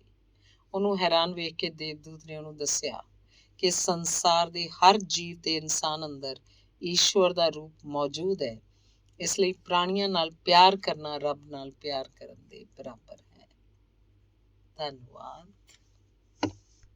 ਅਗਲਾ ਲੇਖ ਹੈ ਮਿਹਨਤ ਦਾ ਜਾਦੂ। ਮਿਹਨਤ ਤੋਂ ਬਿਨਾਂ ਇਸ ਦੁਨੀਆ 'ਚ ਕਿਸੇ ਚੀਜ਼ ਦੀ ਪ੍ਰਾਪਤੀ ਸੰਭਵ ਨਹੀਂ ਹੈ। ਮਿਹਨਤ ਨਾਲ ਹਰ ਚੀਜ਼ ਦੀ ਪ੍ਰਾਪਤੀ ਸੰਭਵ ਹੈ। ਮਿਹਨਤੀ ਵਿਅਕਤੀ ਹਰ ਇੱਕ ਕੰਮ 'ਚ ਸਫਲਤਾ ਪ੍ਰਾਪਤ ਕਰਦਾ ਹੈ। ਮਨੁੱਖ ਹਰ ਇੱਕ ਚੀਜ਼ ਮਿਹਨਤ ਨਾਲ ਹੀ ਪ੍ਰਾਪਤ ਕਰ ਸਕਦਾ ਹੈ। ਇਹ ਨਹੀਂ ਹੁੰਦਾ ਕਿ ਖੂਹ ਪਿਆਸੇ ਕੋਲ ਆਵੇ ਤੇ ਕਹੇ ਲੈ ਪਾਣੀ ਪੀ ਲੈ। ਪਿਆਸੇ ਨੂੰ ਖੂਹ ਲੱਭਣ ਲਈ ਖੁਦ ਹੀ ਮਿਹਨਤ ਕਰਨੀ ਪੈਂਦੀ ਹੈ। ਹਰ ਇੱਕ ਨੂੰ ਕੁਝ ਨਾ ਕੁਝ ਪਾਉਣ ਲਈ ਮਿਹਨਤ ਕਰਨੀ ਪੈਂਦੀ ਹੈ। ਹਰ ਕੋਈ ਕੁਝ ਨਾ ਕੁਝ ਪਾਉਣ ਲਈ ਮਿਹਨਤ ਕਰਦਾ ਹੈ। ਕੋਈ ਰੋਟੀ ਕਮਾਉਣ ਲਈ ਮਿਹਨਤ ਕਰਦਾ ਹੈ, ਕੋਈ ਵਪਾਰ ਵਧਾਉਣ ਲਈ ਮਿਹਨਤ ਕਰਦਾ ਹੈ, ਕੋਈ ਨੌਕਰੀ ਲੱਭਣ ਲਈ ਮਿਹਨਤ ਕਰਦਾ ਹੈ। ਤੁਹਾਨੂੰ ਗਿਆਨ ਦੀ ਭੁੱਖ ਹੈ, ਤੁਸੀਂ ਗਿਆਨ ਪ੍ਰਾਪਤ ਕਰਨਾ ਚਾਹੁੰਦੇ ਹੋ ਤਾਂ ਇਹਦੇ ਲਈ ਵੀ ਮਿਹਨਤ ਨਾਲ ਅਧਿਐਨ ਕਰਨਾ ਪਏਗਾ। ਤੁਸੀਂ ਖੁਸ਼ੀਆਂ ਚਾਹੁੰਦੇ ਹੋ ਤਾਂ ਤੁਹਾਨੂੰ ਇਹਦੇ ਲਈ ਮਿਹਨਤ ਕਰਨੀ ਪਏਗੀ। ਬਿਨਾਂ ਮਿਹਨਤ ਤੇ ਤੁਸੀਂ ਖੁਸ਼ ਵੀ ਨਹੀਂ ਰਹਿ ਸਕਦੇ। ਇੱਕ ਪ੍ਰਸਿੱਧ ਵਿਗਰਕ ਸ਼੍ਰੀਮਤੀ ਓਸਗਡ ਦਾ ਕਹਿਣਾ ਹੈ, ਕੰਮ ਚਾਹੇ ਕਿੰਨਾ ਹੀ ਹੌਲੀ ਹੌਲੀ ਕਰੋ, ਕਿਸੇ ਵੀ ਭਲਾਈ ਦੇ ਲਈ ਕਰੋ। ਮਿਹਨਤ ਕੈਸੀ ਵੀ ਹੋਵੇ ਸਦਾ ਸ਼ੁਭ ਤੇ ਪਵਿੱਤਰ ਹੁੰਦੀ ਹੈ। ਵੱਡੇ ਵੱਡੇ ਕੰਮ ਹੀ ਈਸ਼ਵਰ ਦੀ ਉਪਾਸਨਾ ਹੈ। ਸੰਸਾਰ 'ਚ ਕਿੰਨੇ ਹੀ ਅਜਿਹੇ ਲੋਕ ਪੈਦਾ ਹੋਏ ਹਨ ਜਿਨ੍ਹਾਂ ਨੇ ਸਧਾਰਨ ਜਾਂ ਗਰੀਬ ਪਰਿਵਾਰਾਂ 'ਚ ਜਨਮ ਲਿਆ। ਗਰੀਬੀ ਦੇਖੀ ਪਰ ਆਪਣੀ ਲਗਨ, ਮਿਹਨਤ ਤੇ ਦ੍ਰਿੜ ਨਿਸ਼ਚੇ ਦੇ ਕਾਰਨ ਸੰਸਾਰ ਦੇ ਪ੍ਰਸਿੱਧ ਵਿਅਕਤੀ ਬਣੇ। ਅਮਰੀਕਾ ਦੇ ਫੋਰਡ ਦੀ ਜੀਵਨੀ ਜਿਹਨੇ ਪੜ੍ਹੀ ਹੈ ਉਹ ਜਾਣਦੇ ਹੈ ਕਿ ਉਹ ਕਿਸ ਪ੍ਰਕਾਰ ਸੰਸਾਰ ਭਰ 'ਚ ਪ੍ਰਸਿੱਧ ਕਾਰਖਾਨੇਦਾਰ ਬਣੇ। ਮੋਟਰ ਵਪਾਰ 'ਚ ਅੱਜ ਫੋਰਡ ਦੇ ਕਾਰਖਾਨੇ ਸੰਸਾਰ 'ਚ ਸਭ ਤੋਂ ਅੱਗੇ ਹੈ। ਨਿਊਯਾਰਕ ਵਿੱਚ ਸਾਇਰਸ ਡਬਲਿਊ ਫੀਲਡ ਇੱਕ ਸਧਾਰਨ ਮਜ਼ਦੂਰ ਦੀ ਹੈਸੀਅਤ ਨਾਲ ਇੱਕ ਕਾਰਖਾਨੇ 'ਚ ਲੱਗਾ ਸੀ। ਜੋ ਕਿ ਬਾਅਦ ਵਿੱਚ ਮਿਹਨਤ ਦੇ ਬਲ ਉੱਤੇ ਸਫਲ ਵਪਾਰੀ ਬਣਿਆ। A.T. ਸਟੀਵਾਰਟ ਪਹਿਲਾਂ ਸਧਾਰਨ ਉਦਮੀ ਸੀ, ਮਿਹਨਤ ਕਰਦਾ ਕਰਦਾ ਬੜਾ ਦੌਲਤਮੰਦ ਵਪਾਰੀ ਬਣ ਗਿਆ। ਉਹਦੇ ਉੱਤਰਾਧਿਕਾਰੀਆਂ ਨੂੰ ਬਿਨਾਂ ਮਿਹਨਤ ਕੀਤੇ ਅਚਾਨਕ ਹੀ ਉਹ ਦੌਲਤ ਮਿਲ ਗਈ, ਇਸ ਲਈ ਉਹ ਸਭ ਆਲਸੀ ਨਿਕਲੇ। ਉਹਨਾਂ ਨੇ ਮਿਹਨਤ ਨਹੀਂ ਕੀਤੀ। ਨਤੀਜਾ ਇਹ ਨਿਕਲਿਆ ਕਿ ਸਟੀਵਾਰਟ ਦੇ ਉੱਤਰਾਧਿਕਾਰੀਆਂ ਨੂੰ ਕਾਰਖਾਨਾ ਵੇਚ ਦੇਣਾ ਪਿਆ। ਉਹਨਾਂ ਦੇ ਕਾਰਖਾਨੇ ਨੂੰ ਖਰੀਦਣ ਵਾਲਾ ਅਜਿਹਾ ਨੌਜਵਾਨ ਸੀ ਜੋ ਅਤਿਅੰਤ ਗਰੀਬ ਪਰਿਵਾਰ 'ਚੋਂ ਉੱਠ ਕੇ ਮਿਹਨਤ ਦੇ ਬਲ ਉੱਤੇ ਉਦਯੋਗਪਤੀ ਬਣਿਆ ਸੀ, ਜੋ ਕਦੇ ਪੈਦਲ ਚੱਲ ਕੇ ਇੱਕ ਪੁਸਤਕਾਂ ਦੀ ਦੁਕਾਨ 'ਚ ਜਾਇਆ ਕਰਦਾ ਸੀ। ਉਹਦਾ ਨਾਮ ਬਾਨਾਮੇਕਰ ਸੀ। ਇਹ ਇੱਕ ਤੱਥ ਹੈ ਕਿ ਬਾਨਾਮੇਕਰ, ਸਟੀਵਾਰਟ ਤੇ ਫੀਲਡ ਜਿਹੇ ਲੋਕ, ਮਿਹਨਤੀ ਲੋਕ ਸਫਲਤਾਪੂਰਵਕ ਇੰਨੇ ਵੱਡੇ ਕਾਰਖਾਨੇ ਖੜੇ ਕਰ ਸਕਦੇ ਹਨ। ਮਿਹਨਤ ਤੇ ਇਮਾਨਦਾਰੀ ਇਹ ਦੋ ਗੁਰੂ ਮੰਤਰ ਹਨ। ਇਹਨਾਂ ਗੁਰੂ ਮੰਤਰਾਂ ਦੇ ਬਲ ਤੇ ਹਰ ਛੋਟਾ ਆਦਮੀ ਉਚਾਈਆਂ ਤੇ ਜਾ ਪਹੁੰਚਦਾ ਹੈ। ਚਿੱਤਰਕਾਰ ਰਫੇਲ ਨੇ ਕੁੱਲ 37 ਵਰ੍ਹੇ ਦੇ ਜੀਵਨ ਕਾਲ 'ਚ 247 ਸੁੰਦਰ ਤੇ ਬੇਸ਼ਕੀਮਤੀ ਚਿੱਤਰ, 500 ਤੋਂ ਉੱਪਰ ਨਕਸ਼ੇ ਆਦਿ ਬਣਾ ਦਿੱਤੇ ਸਨ ਤੇ ਦੁਨੀਆ 'ਚ ਨਾਮਣਾ ਖੱਟਿਆ ਸੀ। ਇਹ ਸਭ ਉਹਦੀ ਮਿਹਨਤ ਦਾ ਨਤੀਜਾ ਸੀ। ਉਹਨੇ ਆਪਣੀ ਕਲਾ ਨੂੰ ਆਪਣੀ ਮਿਹਨਤ ਨਾਲ ਤਰਾਸ਼ ਦਿੱਤਾ ਸੀ। ਉਹਦੇ ਸਫਲ ਹੋਣ ਦਾ ਕਾਰਨ ਉਹਦੀ ਮਿਹਨਤ ਸੀ। ਸੰਸਾਰ ਦੇ ਇੱਕ ਸਫਲ ਵਿਅਕਤੀ ਡੇਨੀਅਲ ਵੈਬਸਟਰ ਨੇ ਇੱਕ ਵਾਰ ਕਿਹਾ ਸੀ, ਮੈਂ ਜੋ ਕੁਝ ਵੀ ਹਾਂ ਆਪਣੀ ਮਿਹਨਤ ਨਾਲ ਬਣਿਆ। ਮੈਂ ਅੱਜ ਤੱਕ ਬਿਨਾਂ ਮਿਹਨਤ ਦੇ ਇੱਕ ਟੁਕੜਾ ਵੀ ਨਹੀਂ ਖਾਇਆ। ਪ੍ਰਸਿੱਧ ਵਿਗਿਆਨਕ ਐਡੀਸਨ ਬਚਪਨ ਤੋਂ ਹੀ ਮਿਹਨਤੀ ਸੀ। ਉਹ ਕਦੇ ਨਿਠੱਲਾ ਨਹੀਂ ਸੀ ਬਹਿੰਦਾ, ਕਿਸੇ ਨਾ ਕਿਸੇ ਕੰਮ 'ਚ ਲੱਗਾ ਰਹਿੰਦਾ ਸੀ। ਮਿਹਨਤ ਦੇ ਕਾਰਨ ਉਹ ਮਹਾਨ ਬਣ ਸਕਿਆ। ਬਚਪਨ ਵਿੱਚ ਹੀ ਉਹਨੇ ਮਿਹਨਤ ਦੀ ਆਦਤ ਪਾ ਲਈ। ਬਹੁਤ ਸਾਰੇ ਲੋਕ ਮਿਹਨਤ ਕਰਨ 'ਚ ਸ਼ਰਮਾਉਂਦੇ ਹਨ। ਉਹ ਕੋਈ ਸਰੀਰਕ ਮਿਹਨਤ ਕਰਦੇ ਹੋਏ ਝਿਜਕਦੇ ਹਨ। ਉਹਨਾਂ ਨੂੰ ਐਸਾ ਲੱਗਦਾ ਜਿਵੇਂ ਉਹ ਕੋਈ ਛੋਟਾ ਕੰਮ ਕਰ ਰਹੇ ਹੋਣ, ਜਦਕਿ ਕੰਮ ਕੋਈ ਛੋਟਾ ਨਹੀਂ। ਮਿਹਨਤ ਬਹੁਤ ਸ੍ਰੇਸ਼ਟ ਤੇ ਪਵਿੱਤਰ ਕੰਮ ਹੈ। ਮਿਹਨਤ ਨਾਲ ਕਮਾਈ ਸੁੱਕੀ ਰੋਟੀ ਉਸ ਕੜਾਹ ਨਾਲੋਂ ਸ੍ਰੇਸ਼ਟ ਹੈ ਜੋ ਚੋਰੀ ਡਕੈਤੀ ਨਾਲ ਕਮਾਏ ਧਨ ਨਾਲ ਬਣਿਆ ਹੋਵੇ। ਜੋ ਬੇਰੁਜ਼ਗਾਰੀ ਦੇ ਦਿਨਾਂ 'ਚ ਰਿਕਸ਼ਾ ਚਲਾ ਕੇ ਰੋਟੀ ਖਾਂਦਾ ਹੈ, ਉਸ ਨੌਜਵਾਨ ਨਾਲੋਂ ਮਹਾਨ ਹੈ ਜੋ ਅਪਰਾਧੀ ਹੋ ਜਾਂਦਾ ਹੈ। ਜੋ ਅਪਰਾਧੀ ਹੋ ਜਾਂਦਾ ਹੈ, ਸਮਝੋ ਉਹਨੇ ਮਿਹਨਤ ਤੋਂ ਮੂੰਹ ਮੋੜ ਲਿਆ। ਉਹ ਨਿਰਾਸ਼ ਹੋ ਚੁੱਕਾ ਹੈ। ਉਹਨੂੰ ਨਾ ਤਾਂ ਈਸ਼ਵਰ ਤੇ ਵਿਸ਼ਵਾਸ ਰਿਹਾ, ਨਾ ਖੁਦ ਤੇ। ਜਿਹਨੂੰ ਖੁਦ ਤੇ ਵਿਸ਼ਵਾਸ ਹੁੰਦਾ, ਈਸ਼ਵਰ ਦੀ ਸ਼ਕਤੀ ਤੇ ਸੱਤਾ ਉੱਤੇ ਵਿਸ਼ਵਾਸ ਹੁੰਦਾ, ਉਹ ਮਿਹਨਤ ਕਰਕੇ ਉਚਾਈਆਂ ਤੇ ਚੜ੍ਹਦਾ ਚਲਾ ਜਾਂਦਾ ਹੈ। ਕਿਸੇ ਵੀ ਰੁਕਾਵਟ ਤੋਂ ਨਹੀਂ ਘਬਰਾਉਂਦਾ, ਨਿਰਾਸ਼ਾਵਾਂ ਨਾਲ ਨਹੀਂ ਘਿਰਦਾ। ਕਸ਼ਟਾਂ ਤੇ ਰੁਕਾਵਟਾਂ ਨੂੰ ਉਹ ਉਹਨਾਂ ਬੱਦਲਾਂ ਦੀ ਤਰ੍ਹਾਂ ਸਮਝਦਾ ਹੈ ਜੋ ਹਟਣਗੇ, ਜਿਨ੍ਹਾਂ ਦੇ ਹਟਣ ਤੇ ਸੂਰਜ ਦਾ ਪ੍ਰਕਾਸ਼ ਧਰਤੀ ਤੇ ਬਿਖਰ ਜਾਏਗਾ। ਕੰਮ ਵਿੱਚ ਆਲਸ ਦੀ ਸਫਲਤਾ ਦੇ ਮਾਰਗ 'ਚ ਸਭ ਤੋਂ ਜ਼ਿਆਦਾ ਵਿਰੋਧੀ ਪ੍ਰਭਾਵ ਪਾਉਂਦਾ ਹੈ। ਆਲਸ ਸਾਹਸ ਦੀ ਡੋਰੀ ਨੂੰ ਵੀ ਤੋੜ ਸੁੱਟਦਾ ਹੈ। ਫੁਰਤੀ ਤੇ ਤੇਜ਼ੀ ਸਮਾਪਤ ਹੋ ਜਾਂਦੀ ਹੈ। ਹੌਲੀ ਹੌਲੀ ਮਨੁੱਖ ਮਰੇ ਸਮਾਨ ਹੋ ਜਾਂਦਾ ਹੈ। ਵਾਸਤਵ ਵਿੱਚ ਜੋ ਵਿਅਕਤੀ ਕੁਝ ਨਹੀਂ ਕਰਦਾ, ਉਹ ਮਰੇ ਹੋਏ ਦੇ ਸਮਾਨ ਹੈ। ਉਹ ਇੱਕ ਜਿੰਦਾ ਲਾਸ਼ ਤੋਂ ਜ਼ਿਆਦਾ ਕੁਝ ਨਹੀਂ ਹੈ। ਜਿਸ ਕੋਲ ਕੰਮ ਕਰਨ ਲਈ ਹੈ, ਉਹ ਕਿਸਮਤ ਵਾਲਾ। ਜਿਹਦੇ ਕੋਲ ਕੰਮ ਹੈ, ਉਹਨੂੰ ਹੋਰ ਕੀ ਚਾਹੀਦਾ ਹੈ? ਕੰਮ ਤਾਂ ਬਹੁਤ ਵੱਡੀ ਦੌਲਤ ਹੈ। ਕੰਮ ਹੀ ਤਾਂ ਜੀਵਨ ਦੀ ਸਾਰਥਕਤਾ ਹੈ। ਜੋ ਲੋਕ ਚਮਤਕਾਰਾਂ ਤੇ ਦੇਵੀ ਕਿਰਪਾਵਾਂ ਉੱਤੇ ਵਿਸ਼ਵਾਸ ਕਰੀ ਨਿਠੱਲੇ ਬੈਠੇ ਰਹਿੰਦੇ ਹਨ, ਜੋ ਇਹ ਸੋਚਦੇ ਹਨ ਕਿ ਆਪਣੇ ਆਪ ਸਭ ਘਟਿਤ ਹੋ ਜਾਏਗਾ, ਉਹ ਮੂਰਖ ਹਨ। ਨਿਕੰਮੇ ਤੇ ਸੁਸਤ ਲੋਕ ਹੀ ਐਸਾ ਸੋਚਦੇ ਹਨ। ਦੇਵੀ ਚਮਤਕਾਰਾਂ ਦੀ ਆਸ 'ਚ ਬੈਠੇ ਰਹਿਣਾ ਮੂਰਖਤਾ ਦੇ ਸਿਵਾਏ ਕੁਝ ਨਹੀਂ ਹੈ। ਕਰਮ ਨਾਲ ਹੀ ਫਲ ਮਿਲਦੇ ਹੈ। ਸੰਸਾਰ ਦਾ ਕੋਈ ਵੀ ਧਰਮ ਮਨੁੱਖ ਨੂੰ ਇਹ ਨਹੀਂ ਸਿਖਾਉਂਦਾ ਕਿ ਉਹ ਨਿਠੱਲਾ ਬੈਠ ਜਾਏ ਤੇ ਈਸ਼ਵਰ ਤੋਂ ਆਸ ਰੱਖੇ ਕਿ ਉਹੀ ਉਹਨੂੰ ਆਪਣੇ ਆਪ ਖੁਆ ਪਿਆ ਦੇਵੇ। ਭਗਤੀ ਦੀਆਂ ਗੱਲਾਂ ਕਰਨ ਵਾਲੇ ਵੀ ਕੁਝ ਨਾ ਕੁਝ ਕੰਮ ਕਰਦੇ ਆ। ਜੋ ਲੋਕ ਕਹਿੰਦੇ ਆ ਕਿ ਆਪਣੀ ਭਗਤਾਂ ਦਾ ਪ੍ਰਬੰਧ ਭਗਵਾਨ ਖੁਦ ਕਰਦੇ, ਉਹ ਭੁੱਲ ਜਾਂਦੇ ਆ ਕਿ ਭਗਵਾਨ ਵੀ ਉਹਨਾਂ ਦੀ ਸਹਾਇਤਾ ਕਰਦੇ ਆ ਜੋ ਆਪਣੀ ਸਹਾਇਤਾ ਆਪ ਕਰਦੇ ਆ। ਭਗਵਾਨ ਨੇ ਤੁਹਾਨੂੰ ਮਨੁੱਖ ਦਾ ਚੋਲਾ ਦਿੱਤਾ ਹੈ, ਬੁੱਧੀ ਦਿੱਤੀ, ਹੱਥ ਪੈਰ ਦਿੱਤੇ ਹੈ, ਸ਼ਕਤੀਆਂ ਦਿੱਤੀਆਂ। ਇਹਨਾਂ ਦਾ ਪ੍ਰਯੋਗ ਕਰੋ, ਕੁਝ ਪੁਰਸ਼ਾਰਥ ਕਰੋ। ਅਲੈਗਜ਼ੈਂਡਰ ਹੈਮਿਲਟਨ ਕਹਿੰਦੇ ਹੈ, ਮੇਰੀ ਸਫਲਤਾ ਦਾ ਸਿਹਰਾ ਕੁਝ ਲੋਕ ਮੇਰੀ ਬੁੱਧੀ ਨੂੰ ਦਿੰਦੇ ਹੈ। ਮੈਨੂੰ ਤਾਂ ਸਿਰਫ ਇੰਨਾ ਪਤਾ ਹੈ ਕਿ ਸਾਰੀ ਬੁੱਧੀਮਤਾ ਕੇਵਲ ਕਠਿਨ ਮਿਹਨਤ ਦਾ ਹੀ ਦੂਸਰਾ ਨਾਮ ਹੈ।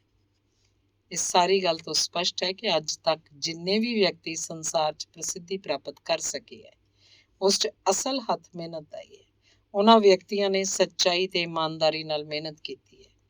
ਇੱਕ ਗੱਲ ਤਾਂ ਅਸੀਂ ਨਿਸ਼ਚੇ ਨਾਲ ਕਹਿ ਸਕਦੇ ਹਾਂ ਕਿ ਜੇ ਅਸੀਂ ਮਿਹਨਤ ਕਰੀਏ ਤਾਂ ਅਸੰਭਵ ਨੂੰ ਵੀ ਸੰਭਵ ਬਣਾ ਸਕਦੇ ਹਾਂ। ਮਿਹਨਤੀ ਵਿਅਕਤੀ ਸੰਸਾਰ 'ਚ ਸਭ ਤੋਂ ਉੱਤਮ ਵਿਅਕਤੀ ਮੰਨਿਆ ਜਾਂਦਾ ਹੈ। ਉਹਦੀ ਕੀਤੀ ਹੋਈ ਮਿਹਨਤ ਨੂੰ ਹਰ ਕੋਈ ਮੰਨਦਾ ਹੈ। ਅੱਜ ਸੰਸਾਰ 'ਚ ਮਿਹਨਤੀ ਵਿਅਕਤੀ ਤਰੱਕੀ ਪਾਉਂਦਾ ਹੈ। ਇਸ ਲਈ ਮਿਹਨਤ ਕਰੋ, ਅੱਗੇ ਵਧੋ, ਸਫਲਤਾ ਤੁਹਾਨੂੰ ਜ਼ਰੂਰ ਪ੍ਰਾਪਤ ਹੋਏਗੀ। ਧੰਨਵਾਦ। ਅਗਲਾ ਲੇਖ ਹੈ ਜਾਦੂਈ ਸ਼ਕਤੀ ਸਾਹਸ। ਸਾਹਸ ਮਨੁੱਖ ਦਾ ਸਭ ਤੋਂ ਵੱਡਾ ਹਥਿਆਰ ਹੈ। ਇਸ ਹਥਿਆਰ ਦੇ ਕਾਰਨ ਹੀ ਮਨੁੱਖ ਵੱਡੇ ਤੋਂ ਵੱਡਾ ਕੰਮ ਕਰ ਜਾਂਦਾ ਹੈ। ਸਾਹਸ ਤੋਂ ਬਿਨਾਂ ਕੋਈ ਵੱਡਾ ਨਹੀਂ ਹੁੰਦਾ। ਸੰਸਾਰ 'ਚ ਅੱਜ ਤੱਕ ਜਿੰਨੇ ਵੀ ਵੱਡੇ ਕੰਮ ਹੋਏ ਹੈ ਉਹ ਸਾਹਸੀ ਲੋਕਾਂ ਨੇ ਹੀ ਕੀਤੇ ਹੈ। ਜੋ ਮਨੁੱਖ ਰਸਤੇ 'ਚ ਸਾਹਸ ਛੱਡ ਜਾਂਦੇ ਆ ਉਹ ਕਦੇ ਮੰਜ਼ਿਲ ਤੱਕ ਨਹੀਂ ਪਹੁੰਚਦੇ। ਰਸਤੇ 'ਚ ਆਉਣ ਵਾਲੀਆਂ ਕਠਿਨਾਈਆਂ ਨੂੰ ਕੇਵਲ ਸਾਹਸ ਦੁਆਰਾ ਹੀ ਪੂਰਾ ਕੀਤਾ ਜਾ ਸਕਦਾ ਹੈ। ਸਾਹਸੀ ਤੇ ਬਹਾਦਰੀ ਹੀ ਕਠਿਨਾਈਆਂ ਨੂੰ ਦੂਰ ਕਰਦੀ ਹੈ ਤੇ ਉਸ ਸੁਨਹਿਰੀ ਮੰਜ਼ਿਲ ਤੱਕ ਪਹੁੰਚਾਉਂਦੀ ਹੈ ਜਿੱਥੇ ਅਸੀਂ ਪਹੁੰਚਣਾ ਹੁੰਦਾ ਹੈ। ਈਸਾ ਨੂੰ ਈਸ਼ਵਰ ਪੁੱਤਰ ਇਸ ਲਈ ਮੰਨਿਆ ਗਿਆ ਹੈ ਕਿ ਉਹ ਸਾਹਸੀ ਸੀ। ਉਹਨਾਂ ਦੇ ਸਾਹਸ ਦੇ ਕਾਰਨ ਹੀ ਉਹਨਾਂ ਨੂੰ ਇੰਨੀ ਪ੍ਰਸਿੱਧੀ ਮਿਲੀ। ਸੰਸਾਰ 'ਚ ਪ੍ਰਸਿੱਧੀ ਸਿਰਫ ਉਹਨਾਂ ਵਿਅਕਤੀਆਂ ਨੂੰ ਮਿਲਦੀ ਹੈ ਜੋ ਬਹਾਦਰ, ਸਾਹਸੀ ਤੇ ਨਿਡਰ ਹੁੰਦੇ ਹੈ, ਜੋ ਮੁਸ਼ਕਿਲ ਤੋਂ ਮੁਸ਼ਕਿਲ ਹਾਲਤ ਵਿੱਚ ਵੀ ਨਹੀਂ ਘਬਰਾਉਂਦੇ। ਉਹਨਾਂ ਵਿੱਚ ਸਾਹਸ ਕੁੱਟ ਕੇ ਭਰਿਆ ਹੁੰਦਾ ਹੈ ਤੇ ਇਹ ਸਾਹਸ ਹੀ ਉਹਨਾਂ ਨੂੰ ਹਰ ਕੰਮ 'ਚ ਸਫਲਤਾ ਪ੍ਰਦਾਨ ਕਰਦਾ ਹੈ।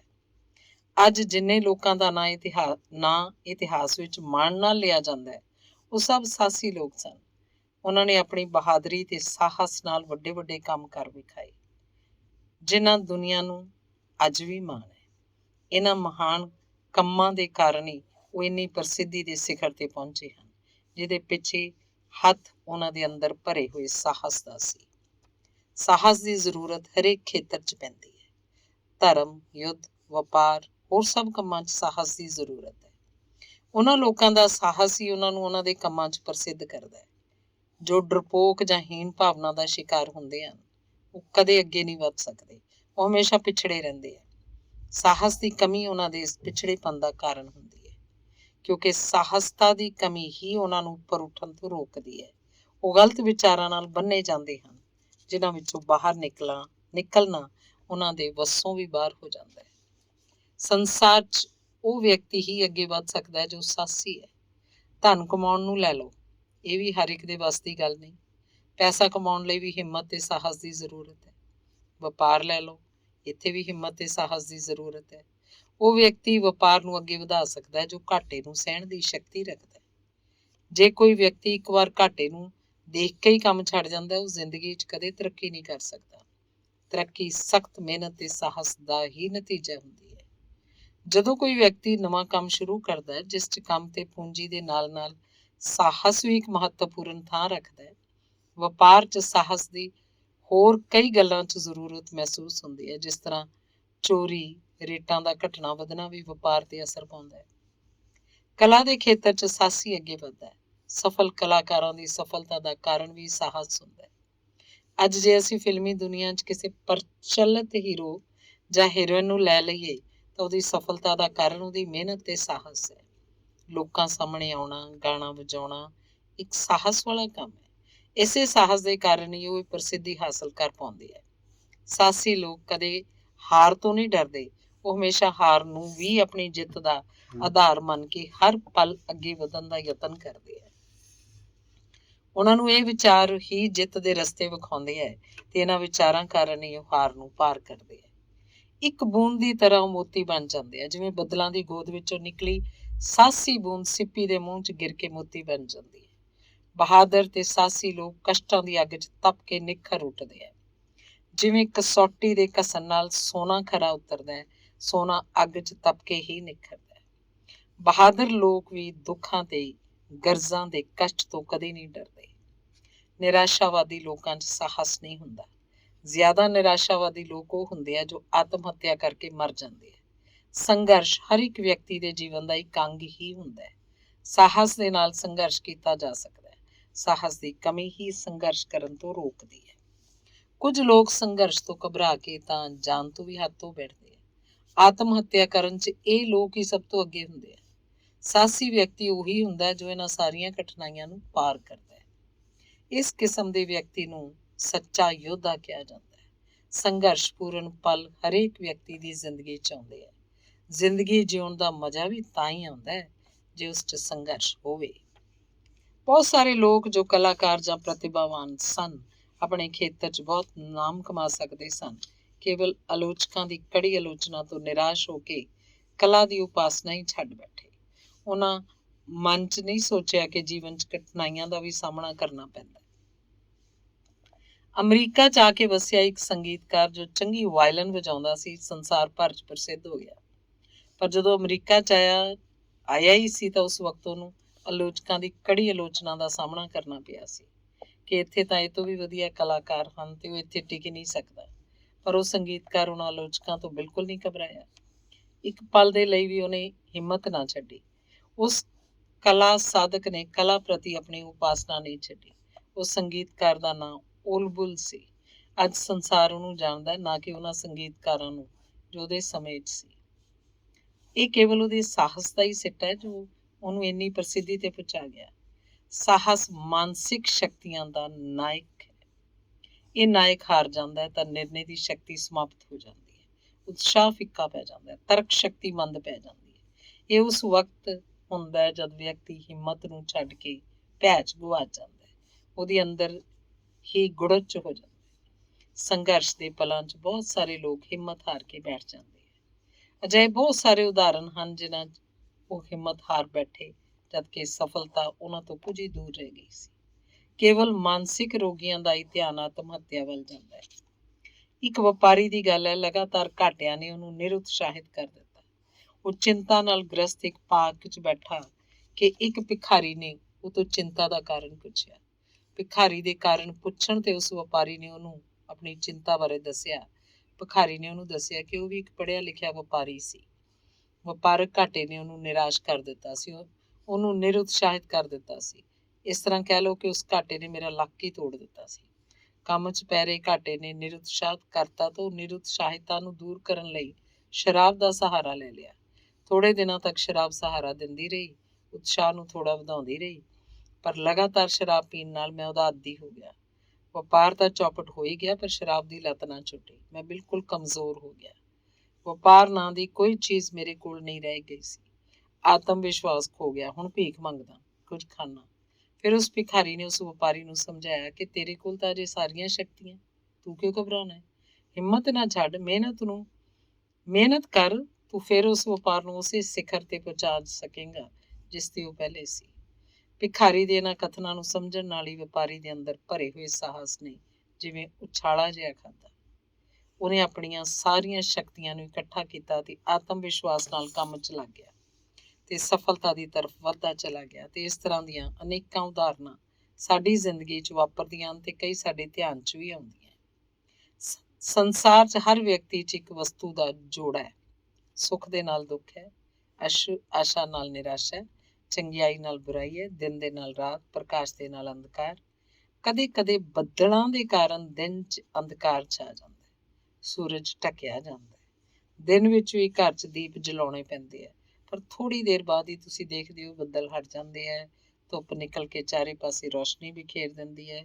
ਦੁੱਖਾਂ ਦੇ ਬੱਦਲ ਵੀ ਇਸੇ ਤਰ੍ਹਾਂ ਹਟ ਜਾਂਦੇ ਆ, ਨਿਰਾਸ਼ਾ ਵੀ ਆਸ਼ਾ 'ਚ ਬਦਲ ਜਾਂਦੀ ਹੈ। ਸਾਨੂੰ ਹਰ ਤਰ੍ਹਾਂ ਦੀਆਂ ਮੁਸ਼ਕਲਾਂ ਦਾ ਹਿੰਮਤ ਨਾਲ ਸਾਹਮਣਾ ਕਰਨਾ ਚਾਹੀਦਾ ਹੈ।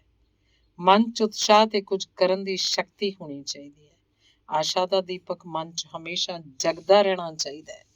ਜੇ ਕੋਈ ਵਿਅਕਤੀ ਹਿੰਮਤ ਛੱਡ ਜਾਂਦਾ ਹੈ ਤਾਂ ਇਹਦੇ ਨਾਲ ਨਾਲ ਉਹਦੀਆਂ ਮਾਨਸਿਕ ਸ਼ਕਤੀਆਂ ਕਮਜ਼ੋਰ ਹੋ ਜਾਂਦੀਆਂ। ਸਾਹਸ ਦੇ ਬਿਨਾਂ ਕੋਈ ਮਾਨਸਿਕ ਸ਼ਕਤੀ ਕੰਮ ਨਹੀਂ ਕਰਦੀ, ਕਿਉਂਕਿ ਸਾਰੀਆਂ ਮਾਨਸਿਕ ਸ਼ਕਤੀਆਂ ਦਾ ਨਾਇਕ ਸਾਹਸ ਹੈ। ਆਸ਼ਾ ਇੱਕ ਤੇਜਵਾਨ ਸੂਰਜ ਹੈ, ਇਹੀ ਸੂਰਜ ਪ੍ਰਕਾਸ਼ ਦਿੰਦਾ ਹੈ। ਸਾਹਸੀ ਵਿਅਕਤੀ ਇਸੇ ਸੂਰਜ ਦੇ ਪ੍ਰਕਾਸ਼ 'ਚ ਰਹਿੰਦਾ ਹੈ। ਨਿਰਉਤਸ਼ਾਹਿਤ ਵਿਅਕਤੀ ਦੇ ਜੀਵਨ 'ਚ ਪ੍ਰਕਾਸ਼ ਨਾਂ ਦੀ ਕੋਈ ਚੀਜ਼ ਨਹੀਂ ਹੁੰਦੀ। ਇਹਦੇ ਜੀਵਨ 'ਚ ਸਿਰਫ ਹਨੇਰਾ ਹੀ ਹਨੇਰਾ ਹੁੰਦਾ ਹੈ। ਸਾਹਸ ਨੂੰ ਛੱਡਣ ਵਾਲਾ ਵਿਅਕਤੀ ਹਮੇਸ਼ਾ ਨਿਰਾਸ਼ਾ ਦਾ ਸਾਹਮਣਾ ਕਰਦਾ ਹੈ। ਸਾਹਸ ਨੂੰ ਛੱਡਣ ਵਾਲਾ ਵਿਅਕਤੀ ਹਮੇਸ਼ਾ ਹਨੇਰੇ 'ਚ ਭਟਕਦਾ ਹੈ। ਉਹ ਆਪਣੇ ਜੀਵਨ ਦੇ ਮੰਤਵ ਤੱਕ ਨੂੰ ਭੁੱਲ ਜਾਂਦਾ ਹੈ। ਅੱਜ ਤੁਹਾਡੀਆਂ ਅੱਖਾਂ ਤੋਂ ਤੁਹਾਡੀ ਮੰਜ਼ਿਲ ਦਾ ਰਸਤਾ ਲੁਕਿਆ ਹੋਇਆ ਹੈ। ਇਹ ਰਸਤਾ ਤੁਹਾਨੂੰ ਜ਼ਰੂਰ ਲੱਭ ਜਾਏਗਾ ਜੇ ਤੁਸੀਂ ਹਿੰਮਤ ਨਾਲ ਅੱਗੇ ਵਧ ਰਹੇ ਹੋ। ਤੁਹਾਡੇ ਅੰਦਰ ਮੰਜ਼ਿਲ ਤੱਕ ਪਹੁੰਚਣ ਲਈ ਆਤਮ ਵਿਸ਼ਵਾਸ ਹੈ। ਸਾਹਸ ਜੀਵਨ ਲਈ ਇੱਕ ਮੁੱਲਾ ਗਹਿਣਾ ਹੈ, ਜਿਹਦਾ ਮੁੱਲ ਉਹੀ ਜਾਣ ਸਕਦਾ ਹੈ ਜੋ ਇਹਨੂੰ ਵਰਤਦਾ ਹੈ। ਇਹ ਉਹ ਹਥਿਆਰ ਹੈ ਜੋ ਜੀਵਨ ਦੇ ਸੰਘਰਸ਼ 'ਚ ਸਭ ਤੋਂ ਜ਼ਿਆਦਾ ਉਪਯੋਗੀ ਸਿੱਧ ਹੁੰਦਾ ਹੈ।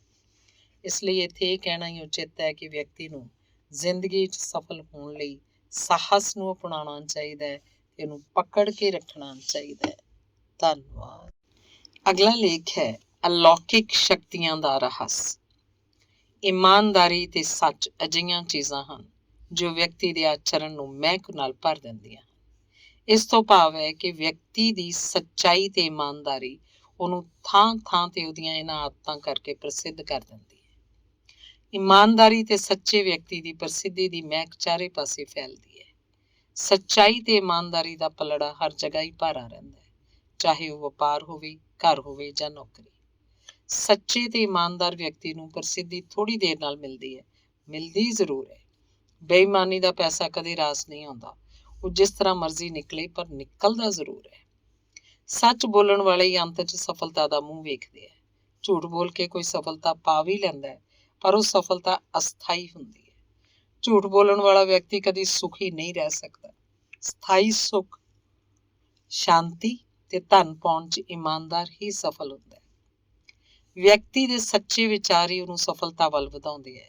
ਜੇ ਵਿਅਕਤੀ ਦੇ ਵਿਚਾਰਾਂ ਵਿੱਚ ਹੀ ਝੂਠ ਵਸ ਰਿਹਾ ਹੋਏਗਾ, ਉਹ ਕਦੇ ਵੀ ਸੱਚ ਤੇ ਕਾਬੂ ਨਹੀਂ ਕਦੇ ਵੀ ਸੱਚ ਤੇ ਕਾਬੂ ਨਹੀਂ ਪਾ ਸਕਦਾ, ਕਿਉਂਕਿ ਵਿਅਕਤੀ ਆਪਣੇ ਵਿਚਾਰਾਂ ਦੇ ਅਧੀਨ ਹੋ ਕੇ ਹੀ ਕੰਮ ਕਰਦਾ ਹੈ। ਵਪਾਰ ਜੇ ਅੱਜ ਅਸੀਂ ਦੇਖੀਏ ਲਗਭਗ ਝੂਠ ਦੇ ਸਹਾਰੇ ਹੀ ਚੱਲਦਾ ਹੈ। ਜੇ ਤੁਸੀਂ ਅੱਜ ਦੇ ਵਪਾਰ ਨੂੰ ਦੇਖੋ, ਹਰ ਵਕਤ ਇੰਝ ਹੀ ਲੱਗਦਾ ਹੈ ਕਿ ਇਹ ਅੱਜ ਖਤਮ ਹੋਇਆ, ਹੁਣ ਖਤਮ ਹੋਇਆ। ਉਹ ਹਰ ਵਕਤ ਅਸਥਾਈ ਲੱਗਦਾ ਹੈ। ਬੇਈਮਾਨੀ ਦੇ ਸਹਾਰੇ ਚੱਲਣ ਵਾਲੇ ਵਪਾਰ ਦਾ ਹਾਲ ਵੀ ਇੰਝ ਹੀ ਹੁੰਦਾ ਹੈ। ਬੇਈਮਾਨ ਵਿਅਕਤੀ ਕੁਝ ਦੇਰ ਤੱਕ ਤਾਂ ਵਪਾਰ 'ਚ ਖੂਬ ਧਨ ਕਮਾਉਂਦੇ ਆ, ਪਰ ਹੌਲੀ ਹੌਲੀ ਉਹਨਾਂ ਦਾ ਵਪਾਰ ਚੌਪਟ ਹੋਣ ਲੱਗ ਪੈਂਦਾ ਹੈ। ਬਾਜ਼ਾਰ 'ਚ ਉਹਨਾਂ ਦੀ ਸਾਖ ਗਿਰ ਜਾਂਦੀ ਹੈ। ਇਮਾਨਦਾਰੀ ਦੀ ਬੇੜੀ ਕਦੀ ਨਹੀਂ ਡੁੱਬਦੀ, ਦੇਰ ਸਵੇਰ ਜ਼ਰੂਰ ਲੱਗ ਜਾਂਦੀ ਹੈ। ਹਮੇਸ਼ਾ ਸੱਚ ਬੋਲਣ ਵਾਲੇ ਵਿਅਕਤੀ ਦੇ ਮੂੰਹ ਤੇ ਇੱਕ ਤੇਜ ਹੁੰਦਾ ਹੈ। ਇਸ ਤੇਜ ਸਾਹਮਣੇ ਵੱਡੇ ਤੋਂ ਵੱਡਾ ਵਿਅਕਤੀ ਝੁਕ ਜਾਂਦਾ ਹੈ। ਇੱਕ ਵਾਰੀ ਇੱਕ ਕਾਫਲਾ ਕਿਤੇ ਜਾ ਰਿਹਾ ਸੀ। ਉਸ ਕਾਫਲੇ 'ਚ ਇੱਕ ਬਾਲਕ ਸੀ ਜਿਹਦਾ ਨਾਂ ਸੀ ਅਬਦੁਲ ਕਾਦਰ। ਚਲਦੇ ਚਲਦੇ ਕਿਤੇ ਰਸਤੇ 'ਚ ਉਸ ਕਾਫਲੇ ਨੂੰ ਲੁਟੇਰਿਆਂ ਨੇ ਘੇਰ ਲਿਆ। ਲੁਟੇਰੇ ਸਭ ਦੀ ਤਲਾਸ਼ੀ ਲੈ ਰਹੇ ਸੀ, ਲੁੱਟ ਖੋਹ ਕਰ ਰਹੇ ਸੀ। ਇੱਕ ਡਾਕੂ ਨੇ ਅਬਦੁਲ ਕਾਦਰ ਨੂੰ ਪੁੱਛਿਆ, ਤੇਰੇ ਕੋਲ ਤਾਂ ਕੁਝ ਨਹੀਂ ਹੈ ਓਏ? ਕਿਉਂ ਨਹੀਂ ਹੈ? ਮੇਰੇ ਕੋਲ 40 ਦਿਨਾਰ ਹਨ। ਲੜਕੇ ਨੇ ਕਿਹਾ। ਕਿੱਥੇ ਨੇ? ਮੇਰੀ ਸਦਰੀ ਵਿੱਚ। ਕਿੱਧਰ? ਅੰਦਰ ਸੀ ਰੱਖੀ ਮੇਰੀ ਮਾਂ ਨੇ। ਦੂਜਾ ਡਾਕੂ ਕੋਲ ਆ ਗਿਆ। ਤੁਹਾਨੂੰ ਉਹਨੇ ਇਹ ਗੱਲ ਇਸ ਪ੍ਰਕਾਰ ਦੱਸੀ। ਡਾਕੂਆਂ ਦਾ ਸਰਦਾਰ ਵੀ ਉਹਨਾਂ ਕੋਲ ਆ ਗਿਆ। ਲੜਕੇ ਨੇ ਫਿਰ ਵੀ ਇਹੀ ਕਿਹਾ। ਸਰਦਾਰ ਨੇ ਆਪਣੇ ਸਾਥੀਆਂ ਨੂੰ ਹੁਕਮ ਦਿੱਤਾ ਕਿ ਬਾਲਕ ਦੀ ਸਦਰੀ ਪਾੜ ਕੇ ਦਿਨਾਰ ਕੱਢ ਕੇ ਦੇਖੋ, ਇਹ ਸੱਚ ਬੋਲਦਾ ਜਾਂ ਝੂਠ। ਸਦਰੀ ਪਾੜ ਦਿੱਤੀ ਗਈ, 40 ਦਿਨਾਰਾਂ ਨਿਕਲੀਆਂ। ਸਰਦਾਰ ਹੈਰਾਨੀ ਨਾਲ ਅਬਦੁਲ ਕਾਦਰ ਦਾ ਮੂੰਹ ਦੇਖਣ ਲੱਗ ਪਿਆ। ਉਹਨੇ ਅਬਦੁਲ ਕਾਦਰ ਨੂੰ ਪੁੱਛਿਆ, ਤੂੰ ਸਾਨੂੰ ਕਿਉਂ ਦੱਸਿਆ ਸੀ ਕਿ ਤੇਰੇ ਕੋਲ 40 ਦਿਨਾਰਾਂ ਹਨ? ਤੂੰ ਝੂਠ ਬੋਲ ਕੇ ਇਹਨਾਂ ਨੂੰ ਬਚਾ ਵੀ ਸਕਦਾ ਸੀ। ਜੀ ਨਹੀਂ, ਬਾਲਕ ਨੇ ਕਿਹਾ। ਮੇਰੀ ਮਾਂ ਨੇ ਚਲਦੇ ਸਮੇਂ ਕਿਹਾ ਸੀ ਕਿ ਮੈਂ ਕਿਸੇ ਵੀ ਹਾਲਤ ਵਿੱਚ ਝੂਠ ਨਾ ਬੋਲਾਂ। ਮੈਂ ਆਪਣੀ ਮਾਂ ਦੀ ਆਗਿਆ ਨੂੰ ਨਹੀਂ ਟਾਲ ਸਕਦਾ। ਸਰਦਾਰ ਅਬਦੁਲ ਕਾਦਰ ਦਾ ਮੂੰਹ ਦੇਖਦਾ ਰਹਿ ਗਿਆ। ਉਹ ਸ਼ਰਮਿੰਦਾ ਹੋ ਗਿਆ। ਉਹਨੇ ਕਿਹਾ, ਸੱਚਮੁੱਚ ਤੂੰ ਬੜਾ ਮਹਾਨ ਹੈ ਬਾਲਕ। ਆਪਣੀ ਮਾਂ ਦੀ ਆਗਿਆ ਦਾ ਤੈਨੂੰ ਇੰਨਾ ਧਿਆਨ ਹੈ, ਜਦ ਕਿ ਮੈਂ ਖੁਦਾ ਦੇ ਹੁਕਮ ਨੂੰ ਵੀ ਭੁਲਾ ਬੈਠਾ। ਉਹਦੀਆਂ ਹਦਾਇਤਾਂ ਭੁੱਲ ਗਿਆ। ਤੂੰ ਮੇਰੀਆਂ ਅੱਖਾਂ ਖੋਲ ਦਿੱਤੀਆਂ। ਸੱਚਮੁੱਚ ਹੀ ਉਸ ਅਬਦੁਲ ਕਾਦਰ ਨਾਮਕ ਬੱਚੇ ਨੇ ਉਸ ਡਾਕੂ ਦੀਆਂ ਅੱਖਾਂ ਖੋਲ੍ਹਤੀਆਂ ਸੀ। ਉਸ ਦਿਨ ਉਸ ਡਾਕੂ ਨੇ ਕਸਮ ਖਾਧੀ ਕਿ ਉਹ ਅੱਜ ਤੋਂ ਬਾਅਦ ਕਦੇ ਡਾਕੇ ਨਹੀਂ ਮਾਰੇਗਾ। ਉਹਨੇ ਚੰਗਾ ਆਦਮੀ ਬਣਨ ਦੀ ਕਸਮ ਖਾਧੀ। ਉਹਨੇ ਉਸ ਬੱਚੇ ਤੋਂ ਸੱਚ ਬੋਲਣ ਦੀ ਪ੍ਰੇਰਨਾ ਗ੍ਰਹਿਣ ਕੀਤੀ। ਇਹ ਸੱਚ ਦਾ ਪ੍ਰਭਾਵ ਸੀ। ਇਹ ਸੱਚ ਬੋਲਣ ਦੀ ਆਦਤ ਉਹਦੇ ਵਧੀਆ ਵਿਚਾਰਾਂ ਕਾਰਨ ਬਣੀ।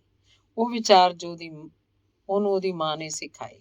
ਅੱਜ ਸੰਸਾਰ ਨੂੰ ਵੀ ਅਜਿਹੇ ਇਮਾਨਦਾਰ ਲੋਕਾਂ ਦੀ ਜ਼ਰੂਰਤ ਹੈ, ਜੋ ਹਮੇਸ਼ਾ ਸੱਚ ਦਾ ਸਾਥ ਦੇਣ, ਝੂਠ ਨਾਲ ਵੈਰ ਰੱਖਣ, ਬੇਈਮਾਨੀ ਤੋਂ ਦੂਰ ਰਹਿਣ। ਤਾਂ ਹੀ ਅੱਜ ਇਸ ਸੰਸਾਰ ਦਾ ਭਲਾ ਹੋ ਸਕਦਾ ਹੈ। ਲੋਕ ਜਾਪਾਨ ਦੀਆਂ ਬਣੀਆਂ ਚੀਜ਼ਾਂ ਨੂੰ, ਅਮਰੀਕਾ ਦੀਆਂ ਤੇ ਭਾਰਤ ਦੀਆਂ ਬਣੀਆਂ ਚੀਜ਼ਾਂ ਨੂੰ ਚੀਨ, ਤਾਇਵਾਨ ਦੀਆਂ ਕਹਿ ਕੇ ਵੇਚਦੇ ਆ। ਹਰ ਚੀਜ਼ਾਂ 'ਚ ਮਿਲਾਵਟ ਤੇ ਬੇਈਮਾਨੀ ਸ਼ਾਮਲ ਹੈ। ਹੋਰ ਛੱਡੋ, ਅੱਜ ਕੱਲ੍ਹ ਤਾਂ ਜ਼ਹਿਰ ਤੱਕ ਵਿੱਚ ਵੀ ਮਿਲਾਵਟ ਹੈ। ਇਹੀ ਕਾਰਨ ਹੈ ਕਿ ਹੁਣ ਕਿਸੇ ਨੂੰ ਕਿਸੇ ਤੇ ਵਿਸ਼ਵਾਸ ਹੀ ਨਹੀਂ ਰਹਿ ਗਿਆ। ਸ਼ੱਕ ਦੀ ਬਿਮਾਰੀ ਜ਼ੋਰਾਂ ਨਾਲ ਫੈਲ ਰਹੀ ਹੈ। ਇਹ ਸਿਰਫ ਝੂਠ ਤੇ ਬੇਈਮਾਨੀ ਦੇ ਕਾਰਨ ਹੀ ਹੈ। ਫਰਜ਼ ਦਾ ਧਿਆਨ ਕਿਸੇ ਨੂੰ ਨਹੀਂ। ਸਮਾਜ 'ਚ ਜਿਨ੍ਹਾਂ ਨੂੰ ਮਹੱਤਵਪੂਰਨ ਸਮਝਿਆ ਜਾਂਦਾ ਹੈ, ਜਿਨ੍ਹਾਂ ਦੇ ਪਿੱਛੇ ਸਾਰਾ ਸਮਾਜ ਚੱਲਦਾ, ਉਹ ਵੀ ਦੇਖਣ 'ਚ ਕੁਝ ਹਨ, ਅਸਲੀਅਤ 'ਚ ਕੁਝ ਹੈ। ਇਹਦਾ ਪ੍ਰਭਾਵ ਸਾਰੇ ਸਮਾਜ ਤੇ ਬੁਰਾ ਪੈਂਦਾ ਹੈ। ਬੁਰਾਈ ਦਾ ਵਾਧਾ ਗੁਣਾਤਮਕ ਰੂਪ 'ਚ ਹੁੰਦਾ ਹੈ। ਰਾਜਸੀ ਨੇਤਾ ਅੱਜ ਕੱਲ੍ਹ ਸਾਰੇ ਰਿਸ਼ਵਤਖੋਰ ਹੈ। ਲੋਕਾਂ ਨੂੰ ਹਰ ਵਕਤ ਝੂਠੀਆਂ ਤਸੱਲੀਆਂ ਦੇਣਾ ਉਹ ਆਪਣਾ ਫਰਜ਼ ਸਮਝਦੇ ਹੈ। ਸਮਾਜ ਵਿੱਚ ਜਾਗਰੂਕ ਪਹਿਰੇਦਾਰ ਬਣਨ ਵਾਲੇ ਲੇਖਕਾਂ, ਕਵੀਆਂ, ਪੱਤਰਕਾਰਾਂ ਤੇ ਵਿਚਾਰਕਾਂ 'ਚ ਅਸ਼ਲੀਲ, ਝੂਠ ਤੇ ਸਨਸਨੀਖੇਜ ਕਹਿਣ ਤੇ ਲਿਖਣ ਵਾਲੇ ਧਰਮ ਇੱਕ ਵਪਾਰ ਬਣ ਗਿਆ। ਜੋ ਵੀ ਇਹਨਾਂ ਦੋਸ਼ਾਂ ਤੋਂ ਥੋੜਾ ਉੱਚਾ ਉੱਠਦਾ ਉਹੀ ਭਗਵਾਨ ਬਣ ਜਾਂਦਾ ਹੈ। ਫਿਰ ਉਹ ਲੋਕਾਂ ਤੋਂ ਕੱਟ ਜਾਂਦਾ, ਲੋਕ ਉਹਨੂੰ ਪੂਜਦੇ ਆ। ਉਹ ਮਨੁੱਖ ਰਹਿ ਹੀ ਨਹੀਂ ਜਾਂਦੇ, ਆਪਣਾ ਅਲੱਗ ਮਤ ਜਾਂ ਸੰਪਰਦਾਇ ਚਲਾਉਣ ਲੱਗਦੇ ਆ। ਅਜਿਹੇ ਅਖੌਤੀ ਸੰਤਾਂ ਨੇ ਧਰਮ ਨੂੰ ਵਪਾਰ ਬਣਾ ਰੱਖਿਆ। ਭਗਵਾਨ ਦਾ ਲਗਾਤਾਰ ਨਿਰਾਦਰ ਹੋ ਰਿਹਾ। ਰਾਜਸੀ ਨੇਤਾਵਾਂ ਨੇ ਆਪਣੇ ਪੋਲੀਟੀਕਲ ਮੁਹਿੰਮ ਚਲਾਉਣ ਲਈ ਵੀ ਧਰਮ ਨੂੰ ਆਧਾਰ ਬਣਾ ਰੱਖਿਆ। ਕਿਤੇ ਭਾਸ਼ਾ ਦੇ ਨਾਂ ਤੇ ਦੰਗੇ ਕਰਵਾਏ ਜਾਂਦੇ ਆ, ਕਿਤੇ ਰੰਗ ਭੇਦ ਦਾ ਮਸਲਾ ਖੜਾ ਕਰ ਦਿੱਤਾ ਜਾਂਦਾ। ਪੂਰੇ ਸੰਸਾਰ 'ਚ ਅਸ਼ਾਂਤੀ ਹੈ ਦਾ ਕੇਵਲ ਇੱਕ ਕਾਰਨ ਨੈਤਿਕਤਾ, ਇਮਾਨਦਾਰੀ ਤੇ ਸੱਚ ਦੀ ਕਮੀ ਹੈ। ਬੇਈਮਾਨੀ ਉਹੀ ਲੋਕ ਕਰਦੇ ਆ ਜਿਨ੍ਹਾਂ ਨੂੰ ਮਹਾਨ ਜਾਂ ਅਮੀਰ ਬਣਨ ਦੀ ਜਲਦੀ ਹੁੰਦੀ ਹੈ। ਉਹ ਜਲਦੀ ਉਹਨਾਂ ਨੂੰ ਸੱਚਾਈ ਤੋਂ ਦੂਰ ਕਰਦੀ ਹੈ। ਬੇਈਮਾਨੀ ਦਾ ਰਾਹ ਦਿਖਾਉਂਦੀ ਹੈ ਤੇ ਸਭ ਚੀਜ਼ ਦੀ ਬੁਰੀ ਹੁੰਦੀ ਹੈ। ਇੱਕ ਵਪਾਰੀ ਦੁਕਾਨ ਤੇ ਬੈਠਾ ਝੂਠ ਬੋਲਦਾ ਹੈ, ਨਕਲੀ ਮਾਲ ਵੇਚਦਾ ਹੈ, ਗਾਹਕਾਂ ਨੂੰ ਲੁੱਟਦਾ ਹੈ। ਦੂਜਾ ਸਹੀ ਚੀਜ਼ਾਂ ਸਹੀ ਕੀਮਤ ਤੇ ਵੇਚਦਾ ਹੈ। ਕੋਈ ਲਵੇ ਜਾਂ ਨਾ ਲਵੇ, ਉਹ ਨਕਲੀ ਮਾਲ ਨਹੀਂ ਦਿੰਦਾ, ਮੁਨਾਫਾ ਵੀ ਜ਼ਿਆਦਾ ਨਹੀਂ ਲੈਂਦਾ। ਨਤੀਜਾ ਇਹ ਹੁੰਦਾ ਹੈ ਕਿ ਜਲਦੀ ਅਮੀਰ ਬਣਨ ਦਾ ਇੱਛੁਕ ਪਹਿਲਾ ਦੁਕਾਨਦਾਰ ਨੁਕਸਾਨ 'ਚ ਰਹਿੰਦਾ ਹੈ ਤੇ ਇਮਾਨਦਾਰ ਲਾਭ 'ਚ ਰਹਿੰਦਾ ਹੈ। ਇਮਾਨਦਾਰ ਪ੍ਰਤੀ ਗਾਹਕ ਘੱਟ ਬਚਾਉਣ ਤੇ ਵੀ ਕੁਝ ਜ਼ਿਆਦਾ ਕਮਾ ਹੀ ਲੈਂਦਾ ਹੈ, ਕਿਉਂਕਿ ਉਹਦੇ ਕੋਲ ਗਾਹਕ ਦੌੜੇ ਚਲੇ ਆਉਂਦੇ ਆ। ਲੁਟੇਰੇ ਦੇ ਕੋਲ ਜੋ ਇੱਕ ਵਾਰ ਚਲਾ ਗਿਆ ਉਹ ਦੁਬਾਰਾ ਨਹੀਂ ਜਾਂਦਾ।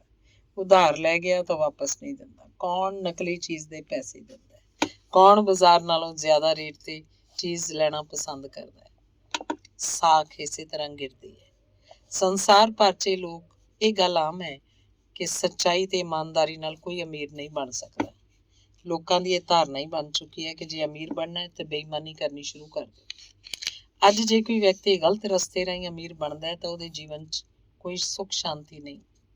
ਉਹਨਾਂ ਨੂੰ ਹਰ ਇੱਕ ਕਿਸਮ ਦੇ ਭੈ 'ਚ ਰਹਿਣਾ ਪੈਂਦਾ ਹੈ। ਖੁਸ਼ੀ ਦਾ ਉਹਨਾਂ ਦੇ ਜੀਵਨ 'ਚ ਕੋਈ ਨਾਂ ਨਿਸ਼ਾਨ ਨਹੀਂ ਹੁੰਦਾ।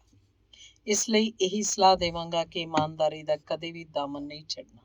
ਹਰ ਵਕਤ ਸੱਚਾਈ ਦੇ ਰਸਤੇ ਤੇ ਹੀ ਕਦਮ ਰੱਖਣਾ ਚਾਹੀਦਾ ਹੈ। ਇਮਾਨਦਾਰ ਬਣੋ, ਲੋਕਾਂ ਨੂੰ ਇਮਾਨਦਾਰੀ ਤੇ ਸੱਚਾਈ ਦੀ ਪ੍ਰੇਰਨਾ ਦੇਣੀ ਚਾਹੀਦੀ ਹੈ। ਇਮਾਨਦਾਰੀ ਦਾ ਦੂਜਾ ਨਾਂ ਆਤਮ ਵਿਸ਼ਵਾਸ ਹੈ। ਹਰ ਵਿਅਕਤੀ ਦਾ ਆਤਮ ਵਿਸ਼ਵਾਸ ਦ੍ਰਿੜ ਹੋਣਾ ਚਾਹੀਦਾ ਹੈ। ਆਤਮ ਵਿਸ਼ਵਾਸ ਦੇ ਨਾਲੋਂ ਅੱਗੇ ਵਧਣਾ ਚਾਹੀਦਾ ਹੈ। ਆਪਣੀ ਸੰਤਾਨ ਨੂੰ ਬਚਪਨ ਤੋਂ ਸੱਚਾਈ ਦੇ ਰਸਤੇ ਤੇ ਪਾਓ। ਇਮਾਨਦਾਰ ਨੂੰ ਧੀਰਜ ਦੀ ਜ਼ਰੂਰਤ ਹੈ। ਦੂਜਿਆਂ ਦੀ ਉੱਨਤੀ ਨੂੰ ਦੇਖਦੇ ਹੋਏ ਵਿਚਲਤ ਨਹੀਂ ਹੋਣਾ ਚਾਹੀਦਾ। ਸੱਚਾਈ ਨੂੰ ਕਦੇ ਨਾ ਛੱਡੋ। ਆਪਣੇ ਨੂੰ ਸਦਾ ਚੰਗੇ ਪਾਸੇ ਲਾਓ। ਇਮਾਨਦਾਰੀ ਤੇ ਸੱਚਾਈ ਨੂੰ ਆਪਣੇ ਧਿਆਨ ਨਾਲ ਹੀ ਰੱਖੋ। ਇਹ ਤੁਹਾਨੂੰ ਕੇਵਲ ਖੁਸ਼ੀ ਪ੍ਰਦਾਨ ਕਰੇਗੀ। ਅਖੀਰਲਾ ਲੇਖ ਹੈ ਸਫਲਤਾ ਦੀ ਨੀਂਹ, ਚੰਗੀਆਂ ਆਦਤਾਂ। ਆਦਤ ਦੇ ਵਿਸ਼ੇ ਤੇ ਲਿਖਦੇ ਜਾਂ ਬੋਲਦੇ ਅਨੇਕਾਂ ਵਿਦਵਾਨਾਂ ਨੇ ਕਿਹਾ ਕਿ ਜੋ ਵਿਅਕਤੀ ਜੀਵਨ 'ਚ ਚੰਗੀਆਂ ਆਦਤਾਂ ਨੂੰ ਅਪਣਾਉਂਦਾ ਹੈ ਉਹ ਹਮੇਸ਼ਾ ਸੁੱਖ ਤੇ ਸ਼ਾਂਤੀ ਪਾਉਂਦਾ ਹੈ। ਆਦਤ ਦੀਆਂ ਪਰਿਭਾਸ਼ਾਵਾਂ ਸਭ ਵਿਦਵਾਨਾਂ ਨੇ ਅਲੱਗ-ਅਲੱਗ ਕਰ ਦਿੱਤੀਆਂ। ਸਭ ਦਾ ਨਿਚੋੜ ਇਹ ਹੈ ਕਿ ਸਭ ਦੇ ਨਤੀਜੇ ਇੱਕੋ ਜਿਹੇ ਹੈ। ਸਭ ਦੇ ਅੰਦਰ ਇਹ ਭਾਵ ਲੁਕਿਆ ਹੈ ਕਿ ਮਨੁੱਖ ਦਾ ਸੁਭਾਅ ਉਹਦੀ ਆਦਤਾਂ ਦੇ ਅਨੁਸਾਰ ਹੁੰਦਾ ਹੈ, ਜਾਂ ਇੰਝ ਕਹਿ ਲਓ ਕਿ ਮਨੁੱਖ ਦਾ ਸੁਭਾਅ ਹੀ ਉਹਦੀਆਂ ਆਦਤਾਂ ਹਨ। ਜੇ ਸੁਭਾਅ ਨਰਮ ਤੇ ਮਿੱਠਾ ਹੈ ਤਾਂ ਚੰਗੀਆਂ ਆਦਤਾਂ ਦਾ ਸਿੱਟਾ ਹੈ, ਜੇ ਗਰਮ ਤੇ ਰੁੱਖਾ ਹੈ ਤਾਂ ਮਾੜੀਆਂ ਆਦਤਾਂ ਦਾ ਸਿੱਟਾ ਹੈ। ਮਨੁੱਖ ਦਾ ਚਰਿੱਤਰ ਹੀ ਅੱਛੀਆਂ ਆਦਤਾਂ ਦਾ ਕੁੰਜ ਹੁੰਦਾ ਹੈ। ਇਸ ਕਥਨ 'ਚ ਸੱਚਾਈ ਹੈ। ਚਰਿੱਤਰ ਕਦੇ ਵੀ ਵਧੀਆ ਨਹੀਂ ਬਣ ਸਕਦਾ ਜੇ ਆਦਤਾਂ ਚੰਗੀਆਂ ਨਾ ਹੋਣ। ਜਿਸ ਵਿਅਕਤੀ ਦੀਆਂ ਆਦਤਾਂ ਚੰਗੀਆਂ ਹਨ ਉਹ ਜੀਵਨ 'ਚ ਬਹੁਤ ਘੱਟ ਅਸਫਲ ਹੁੰਦਾ ਹੈ। ਤੁਸੀਂ ਜੇ ਸੋਚ ਸਮਝ ਕੇ ਚੰਗੀ ਆਦਤ ਪਾਉਂਦੇ ਹੋ ਤਾਂ ਤੁਹਾਡੀ ਦੂਸਰੀ ਪ੍ਰਕਿਰਤੀ ਬਣ ਜਾਂਦੀ ਹੈ। ਚੰਗੀਆਂ ਆਦਤਾਂ ਬਚਪਨ ਤੋਂ ਗ੍ਰਹਿਣ ਕੀਤੀਆਂ ਜਾਣੀਆਂ ਚਾਹੀਦੀਆਂ। ਮਨੁੱਖ ਜੋ ਕੁਝ ਬਚਪਨ 'ਚ ਸਿੱਖਦਾ ਹੈ ਉਹ ਸਾਰੀ ਉਮਰ ਉਹਨਾਂ ਆਦਤਾਂ ਨੂੰ ਹੀ ਅਪਣਾਉਂਦਾ ਹੈ। ਬਚਪਨ 'ਚ ਸਿੱਖੀ ਹੋਈ ਕੋਈ ਵੀ ਚੀਜ਼ ਛੇਤੀ ਨਹੀਂ ਭੁੱਲਦੀ। ਇਹ ਚੰਗੀਆਂ ਆਦਤਾਂ ਹੀ ਬੱਚੇ ਨੂੰ ਜ਼ਿੰਦਗੀ ਵਿੱਚ ਪ੍ਰਸਿੱਧੀ ਦੇ ਸਿਖਰ ਤੱਕ ਲੈ ਜਾਂਦੀਆਂ। ਇਹ ਸਿੱਖਿਆ ਬੱਚੇ ਦੇ ਪੈਦਾ ਹੋਣ ਤੋਂ ਸ਼ੁਰੂ ਕਰ ਦੇਣੀ ਚਾਹੀਦੀ ਹੈ। ਅਕਸਰ ਤੁਸੀਂ ਦੇਖਿਆ ਹੋਵੇਗਾ ਕਿ ਬੱਚੇ ਬਿਸਤਰ ਤੇ ਪਿਸ਼ਾਬ ਕਰ ਦਿੰਦੇ ਆ। ਜੇ ਕ੍ਰਮ ਚੱਲਦਾ ਰਹਿੰਦਾ ਹੈ ਤੇ ਬੱਚੇ ਦੀ ਆਦਤ ਬਣ ਜਾਂਦੀ ਹੈ।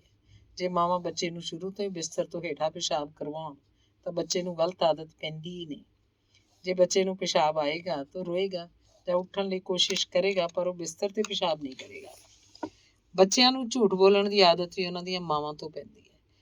ਇਹ ਅਕਸਰ ਉਸ ਵਕਤ ਬੱਚੇ ਸਿੱਖਦੇ ਆ ਜਦੋਂ ਬੱਚਿਆਂ ਦੀ ਮਾਂ ਕਿਸੇ ਹੋਰ ਨਾਲ ਗੱਲ ਕਰਨ ਵਕਤ ਝੂਠ ਬੋਲਦੀ ਹੈ। ਬੱਚੇ ਨੂੰ ਇਸ ਗੱਲ ਦੀ ਅਸਲੀਅਤ ਬਾਰੇ ਪਤਾ ਹੁੰਦਾ ਹੈ। ਇਹ ਗੱਲਾਂ ਉਹਦੇ ਦਿਮਾਗ ਤੇ ਅਸਰ ਕਰਦੀਆਂ। ਇਸ ਨਾਲ ਉਹ ਝੂਠ ਬੋਲਣ ਲਈ ਪ੍ਰੇਰਿਤ ਹੁੰਦੇ ਹੈ। ਸ਼ੁਰੂ 'ਚ ਤਾਂ ਝੂਠ ਬੋਲਣ ਨੂੰ ਮਜ਼ਾਕ ਹੀ ਸਮਝਦੇ ਆ, ਪਰ ਥੋੜ੍ਹੀ ਦੇਰ ਹੋਣ ਤੋਂ ਉਹਨਾਂ ਦੀ ਆਦਤ ਬਣ ਜਾਂਦੀ ਹੈ। ਕੁਝ ਵੱਡਾ ਹੋਣ ਤੇ ਉਹ ਮਾਤਾ ਪਿਤਾ ਨੂੰ ਵੀ ਝੂਠ ਬੋਲਦਾ ਹੈ ਤਾਂ ਉਹ ਉਹਨੂੰ ਧਮਕਾਉਂਦੇ ਛਾਂਟਦੇ, ਜਦ ਕਿ ਜ਼ਿੰਮੇਵਾਰ ਉਹੀ ਹੁੰਦੇ ਆ। ਇਸ ਲਈ ਬੱਚਿਆਂ ਸਾਹਮਣੇ ਝੂਠ ਨਹੀਂ ਬੋਲਣਾ ਚਾਹੀਦਾ, ਕਿਉਂਕਿ ਇੱਕ ਵਾਰ ਬੱਚੇ ਨੇ ਜੋ ਗੱਲ ਸਿੱਖ ਲਈ ਉਹ ਆਜੀਵਨ ਉਹਦਾ ਸਾਥ ਨਹੀਂ ਛੱਡਦੀ। ਮਨੁੱਖ ਨੇ ਜੋ ਗੱਲਾਂ ਬਾਲ ਅਵਸਥਾ 'ਚ ਸਿੱਖੀਆਂ ਹਨ, ਉਹਨਾਂ 'ਚ ਬਹੁਤ ਸਾਰੀਆਂ ਆਦਤਾਂ ਦੇ ਰੂਪ 'ਚ ਆ ਗਈਆਂ ਹਨ। ਉਹ ਚਾਹੇ ਤਾਂ ਵੀ ਉਹਨਾਂ ਨੂੰ ਕਠਿਨਾਈ ਨਾਲ ਬਦਲ ਜਾਂ ਛੱਡ ਸਕਦਾ ਹੈ। ਤੁਹਾਨੂੰ ਸਿਗਰਟ ਪੀਣ ਦੀ ਆਦਤ ਪੈ ਗਈ ਤਾਂ ਤੁਸੀਂ ਸ਼ਰਾਬ ਪੀਣ ਦੀ ਆਦਤ ਤੋਂ ਬੇਵੱਸ ਹੋ, ਛੱਡਣਾ ਚਾਹੁੰਦੇ ਹੋ ਪਰ ਛੱਡ ਨਹੀਂ ਪਾ ਰਹੇ। ਤੁਸੀਂ ਕਦੇ ਸੋਚਦੇ ਹੋ ਅੱਜ ਪੀਣਾ, ਕੱਲ ਤੋਂ ਛੱਡ ਦਿਆਂਗਾ। ਉਹ ਕੱਲ ਨਹੀਂ ਆਏਗੀ। ਤੁਸੀਂ ਦੋ ਤਰੀਕਿਆਂ ਨਾਲ ਗਲਤ ਆਦਤਾਂ ਛੱਡ ਸਕਦੇ ਹੋ।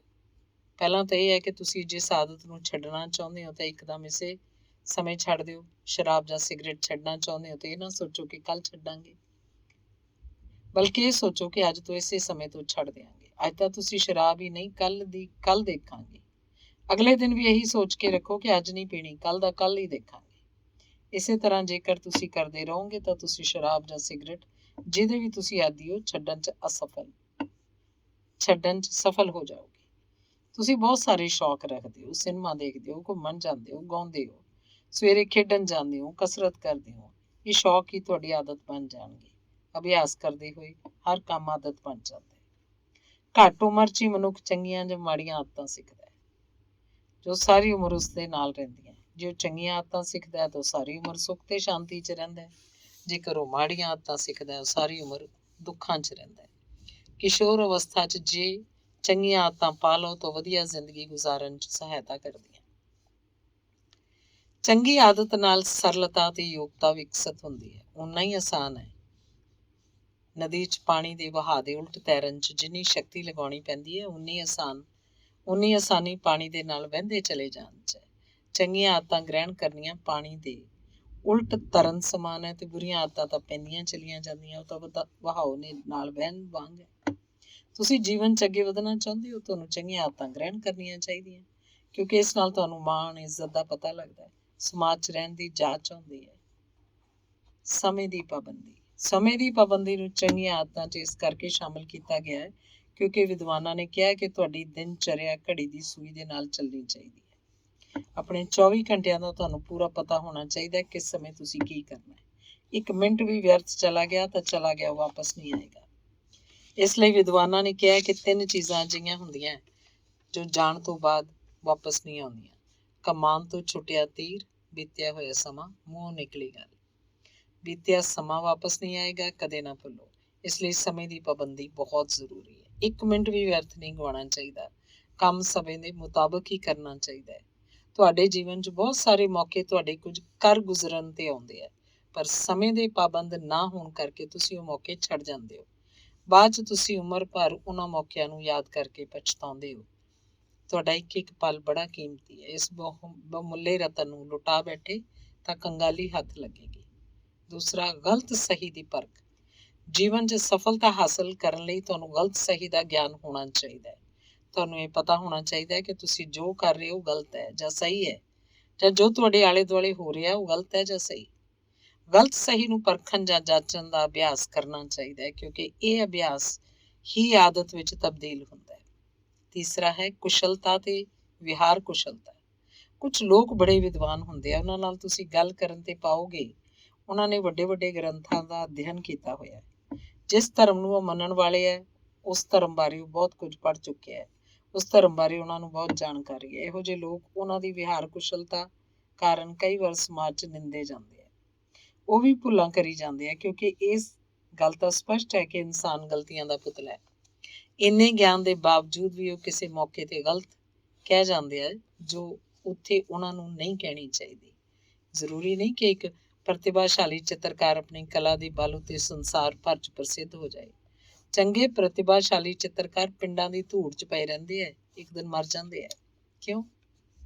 ਇਹਦੇ ਕਈ ਕਾਰਨ ਹੈ, ਜਿਨ੍ਹਾਂ 'ਚ ਪ੍ਰਮੁੱਖ ਇਹੀ ਹੈ ਕਿ ਉਹਨਾਂ 'ਚ ਆਪਣੀ ਪ੍ਰਤਿਭਾ ਨੂੰ ਪਹਿਚਾਣ ਕੇ ਉਹਦਾ ਵਿਕਾਸ ਕਰਨ ਦੇ ਲਈ ਕੀ ਕਰਨਾ ਚਾਹੀਦਾ, ਇਹ ਗਿਆਨ ਨਹੀਂ ਹੈ। ਉਹਨਾਂ 'ਚ ਵਿਹਾਰ ਕੁਸ਼ਲਤਾ ਨਹੀਂ। ਵਿਹਾਰ ਕੁਸ਼ਲਤਾ ਦੀ ਕਾਰਜ ਕੁਸ਼ਲਤਾ ਦੇ ਬਲ ਉੱਤੇ ਇੱਕ ਸਧਾਰਨ ਲੇਖਕ ਜਾਂ ਕਵੀ ਰੇਡੀਓ, ਟੀਵੀ ਤੇ ਫਿਲਮਾਂ 'ਚ ਜਾਂਦਾ ਹੈ। ਮੌਨ ਦੀ ਸ਼ਕਤੀ।